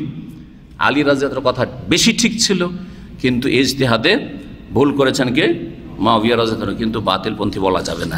যাই হোক, এই যুদ্ধের সময় আবু বকর দেখলেন যে আলী যেহেতু হকপন্থী, হ্যাঁ, তার কথা বেশি ঠিক, সুতরাং তার সাহায্য করার জন্য বেরিয়েছিলাম। ফাল্লাকিয়ানি কে ছিলেন? তিনি আহনাব বিন কাইস, আবু বকর না, আহনাব বিন কাইস ছিলেন। ফাল্লাকিয়ানি আবু বকরা, আমার সাথে সাক্ষাৎ হয়ে গেল আবু বকর রাদিয়াল্লাহু তাআলা সাহাবীর। ফাকালা, তিনি জিজ্ঞেস করলেন আইনা তুরি, তুমি কোথায় উদ্দেশ্য করে বেরিয়েছো? কুলতো, তখন আমি বললাম আনসুর হাজার রাজুল, এই লোককে সাহায্য করার জন্য বেরিয়েছি, মানে আলী রাদিয়াল্লাহু তাআলা আনহুকে কুফাতে সাহায্য করার জন্য আমি বেরিয়েছি। কালা ইরজি, তুমি ফিরে যাও, সাহায্য করার দরকার নেই, ফিরে যাও। ফাইনি সামিয়তু রাসূলুল্লাহ সাল্লাল্লাহু আলাইহি ওয়াসাল্লাম, কারণ আমি রাসূলুল্লাহ সাল্লাল্লাহু আলাইহি ওয়াসাল্লাম বলতে শুনেছি, ইয়াকুল ইজাল তাকাল মুসলিমান বিসাইফিহিমা, দুই মুসলিম যদি তরবারি নিয়ে মুখামুখি হয়, দুই দিকে দুই মুসলিমের হাতে তরবারি অস্ত্র আর মুখামুখি হয়েছে মারামারি করার জন্য, ফাল কাতিল ওয়াল মাকতুল ফিন্নার, এই ক্ষেত্রে একজন নিহত হইল আর একজন খুনি হইল, তো খুনি এবং নিহত উভয় ব্যক্তি জাহান্নামে যাবে। উভয় কি হবে? জাহান্নামে যাবে। সুতরাং এই ক্ষেত্রে মুসলিমের বিরুদ্ধে তুমি অস্ত্র ধারণ করে যাচ্ছ, মুআবিয়া বা তার সাথে যারা আসে তারাও মুসলিম, আর আলী রাদিয়াল্লাহু তাআলার সাথে যারা আছে তারাও মুসলিম, আর তুমি অস্ত্র নিয়ে বেরোচ্ছ। সুতরাং খুনি হলেও জাহান্নামে যাবে আর খুন হলেও জাহান্নামে যাবে। খবরদার এই কাজে যেও না, তুমি ফিরে চলে যাও। তাহলে সাহাবায়ে কেরামদের ওই সময় ওই সমস্যার ক্ষেত্রে একদল ছিলেন যারা নিরপেক্ষ ছিলেন, যে এই দিকে যাবো না, ওই দিকে যাবো না, আমরা ফিতনার যুগে ঘরে বসে থাকবো, এই ফিতনা আমরা জড়াতে যাব না, এরকম ছিলেন। যদিও আলী রাদিয়াল্লাহু তাআলার সাথ দেওয়াটাই ছিল ঠিক মাসলার ক্ষেত্রে, কারণ আল্লাহ কোরআনে কি বলেছেন যে ফাকাতিলুল্লাতী তাবগী, যারা সীমা লঙ্ঘন বাগাত বিদ্রোহ করবে তাদের বিরুদ্ধে লড়াই করো। তাহলে আল্লাহর হুকুম আনুগত্য না করে বিদ্রোহ ঘোষণা করেছে, আলাদা করে নিচ্ছে। সুতরাং সেই ক্ষেত্রে যদি অত্যন্ত শক্তিশালী হয় আর কথা মানতে রাজি না হয় আর সেটা সরকারের জন্য ঝুঁকিপূর্ণ হয়, তাহলে অস্ত্র ধারণ করবে। আল্লাহ সেটা বৈধ করেছেন বা ফরজ করেছেন। ফকুল তো ইয়া রাসূলুল্লাহ, আমি তখন বললাম হে আল্লাহ রাসূল, হাজাল কাতিল, এ তো খুনি। এই আবু বকর বলছেন যে আমি তখন নবী সাল্লাল্লাহু আলাইহি ওয়াসাল্লামের কাছ থেকে এটা যখন শুনেছিলাম বলেছিলাম যে কাতিল যিনি খুনি, যে খুনি সে না হয় জাহান্নামে যাবে, কিন্তু ফামা বালুল মাকতুল, যে ব্যক্তি নিহত হলো সে কেন জাহান্নামে যাবে? সে কেন জাহান্নামে যাবে? নিহত হইলো বেচারা, মজলুম, নির্যাতিত, হ্যাঁ, সেকে মেরে ফেলে দেওয়া হলো, তারপরে জাহান্নামে যাবে? বলছেন হ্যাঁ, ইন্নাহু কানা হারিসান আলা কাতলি সাহিবি, কারণ সেও উদ্গ্রীব ছিল তার বিপক্ষের লোককে খুন করার জন্য, হ্যাঁ, তার প্রতিদ্বন্দ্বীকে খুন করার জন্য সেও কি ছিল? বড় উদ্গ্রীব, আগ্রহ, সচেষ্ট ছিল, আমি মারবো ওকে, আর বলছে আমি মারবো তোকে। একজন মরলো, একজন মারলো, দুইজনেই জাহান্নামে যাবে, দুইজনেই। এজন্য মুসলিমের বিরুদ্ধে লড়াই করলে দুইজনেই জাহান্নামে যাবে, যদি দুইজনেই একে অপরকে হত্যা করার চেষ্টা করে। কিন্তু পরিস্থিতি যদি অন্যরকম, একজন বাড়িতে নিরীহ বসে আছে মুসলিম, আর আরেকজন তার বাড়িতে ঢুকে নিরস্ত্র ব্যক্তি বা রাস্তাতে চলাফেরা করছে, মসজিদে যাচ্ছে, আর ওকে খুন করে দিল, তাহলে তখন কি হবে মাসলা? তখন যে খুন করেছে শুধু সে জাহান্নামে যাবে, যে খুন হয়েছে সে জাহান্নামে যাবে, বরং সে শহীদ, সে হচ্ছে শহীদ, কারণ সে নিরস্ত্র, সে নিরীহ মানুষ, সে অস্ত্র ধারণ করেননি মুসলিমের বিরুদ্ধে, সে বাড়িতে বসে আছে। সুতরাং এইরকম যুদ্ধের পরিস্থিতিগুলিতে একজন লোক কোরআন তেলাওয়াত করছে, একজন বাড়িতে বসে আছে, হ্যাঁ, শুধু তার ভাষার ভিত্তিতে অথবা কোনো কিছুর ভিত্তিতে তাকে গিয়ে খুন করে দেওয়া হইলো, হ্যাঁ, দলের ভিত্তিতে, এই আমাদের দলের না সেই দলের, সেজন্য মার ওকে মেরে দে, এইরকম যখন করবে তো জাহান্নামে যাবে ওই খুনি। কিন্তু দুইজনেই অস্ত্র নিয়ে লড়াই করছে, যে যাকে পারেছে, এও মারে সেও মারে, আর মারতে গিয়ে মরে গেল কারো হাতে, দুইজনেই জাহান্নামে চলে যাবে। এই ছিল নবী করিম সাল্লাল্লাহু আলাইহি ওয়াসাল্লামের হাদিস। এই হাদিস থেকে কি বুঝালেন? যে সিফফিনের যুদ্ধের সময় যুদ্ধ হয়েছিল, যুদ্ধ করাতে অনেকে হতাহত হয়েছে। গুনাহগুলি কাবিরা না সাগীরা? যারা বিশেষ করে ভুল পথে এসছে, তারা ইজতিহাদে ভুল করে তাদের পক্ষ থেকে এসছে, তো গুনাহ তো কাবিরা এখন করে, কিন্তু তারপরেও তারা মুমিন মুসলিম। আর ইজতিহাদের ভুল হলে আল্লাহ মাফ করবেন, ইজতিহাদের ভুল হলে আল্লাহ কি করবেন? মাফ করবেন। কারণ হাদিসে রয়েছে, কেউ যদি ইজতিহাদের যোগ্যতা রাখার ইজতিহাদ করে আর ঠিক করে তাহলে দ্বিগুণ নেকি, আর ভুল করে তাহলে চেষ্টা করে সেজন্য একগুণ নেকি দেবেন, শাস্তি আল্লাহ দেবেন না। আজকে এখানে আলোচনা শেষ করছি। আল্লাহ রাব্বুল আলামিন যেন আমাদেরকে নেক আমলে তৌফিক দান করেন, ভালো পথে রাখেন, মন্দ পথ থেকে বাঁচিয়ে রাখেন, এবং আমাদেরকে উপকারী জ্ঞান দান করেন। আল্লাহুম্মা ইন্না নাসআলুকা ইলমান নাফিয়া ওয়া রিজকান তাইয়্যিবা ওয়া আমালান মুতাকাব্বালা ওয়া শিফাআন মিন কুল্লি দা। সুবহানা রাব্বিকা রাব্বিল ইজ্জাতি আম্মা ইয়াসিফুন ওয়া সালামুন আলাল মুরসালিন ওয়াল হামদুলিল্লাহি রাব্বিল আলামিন।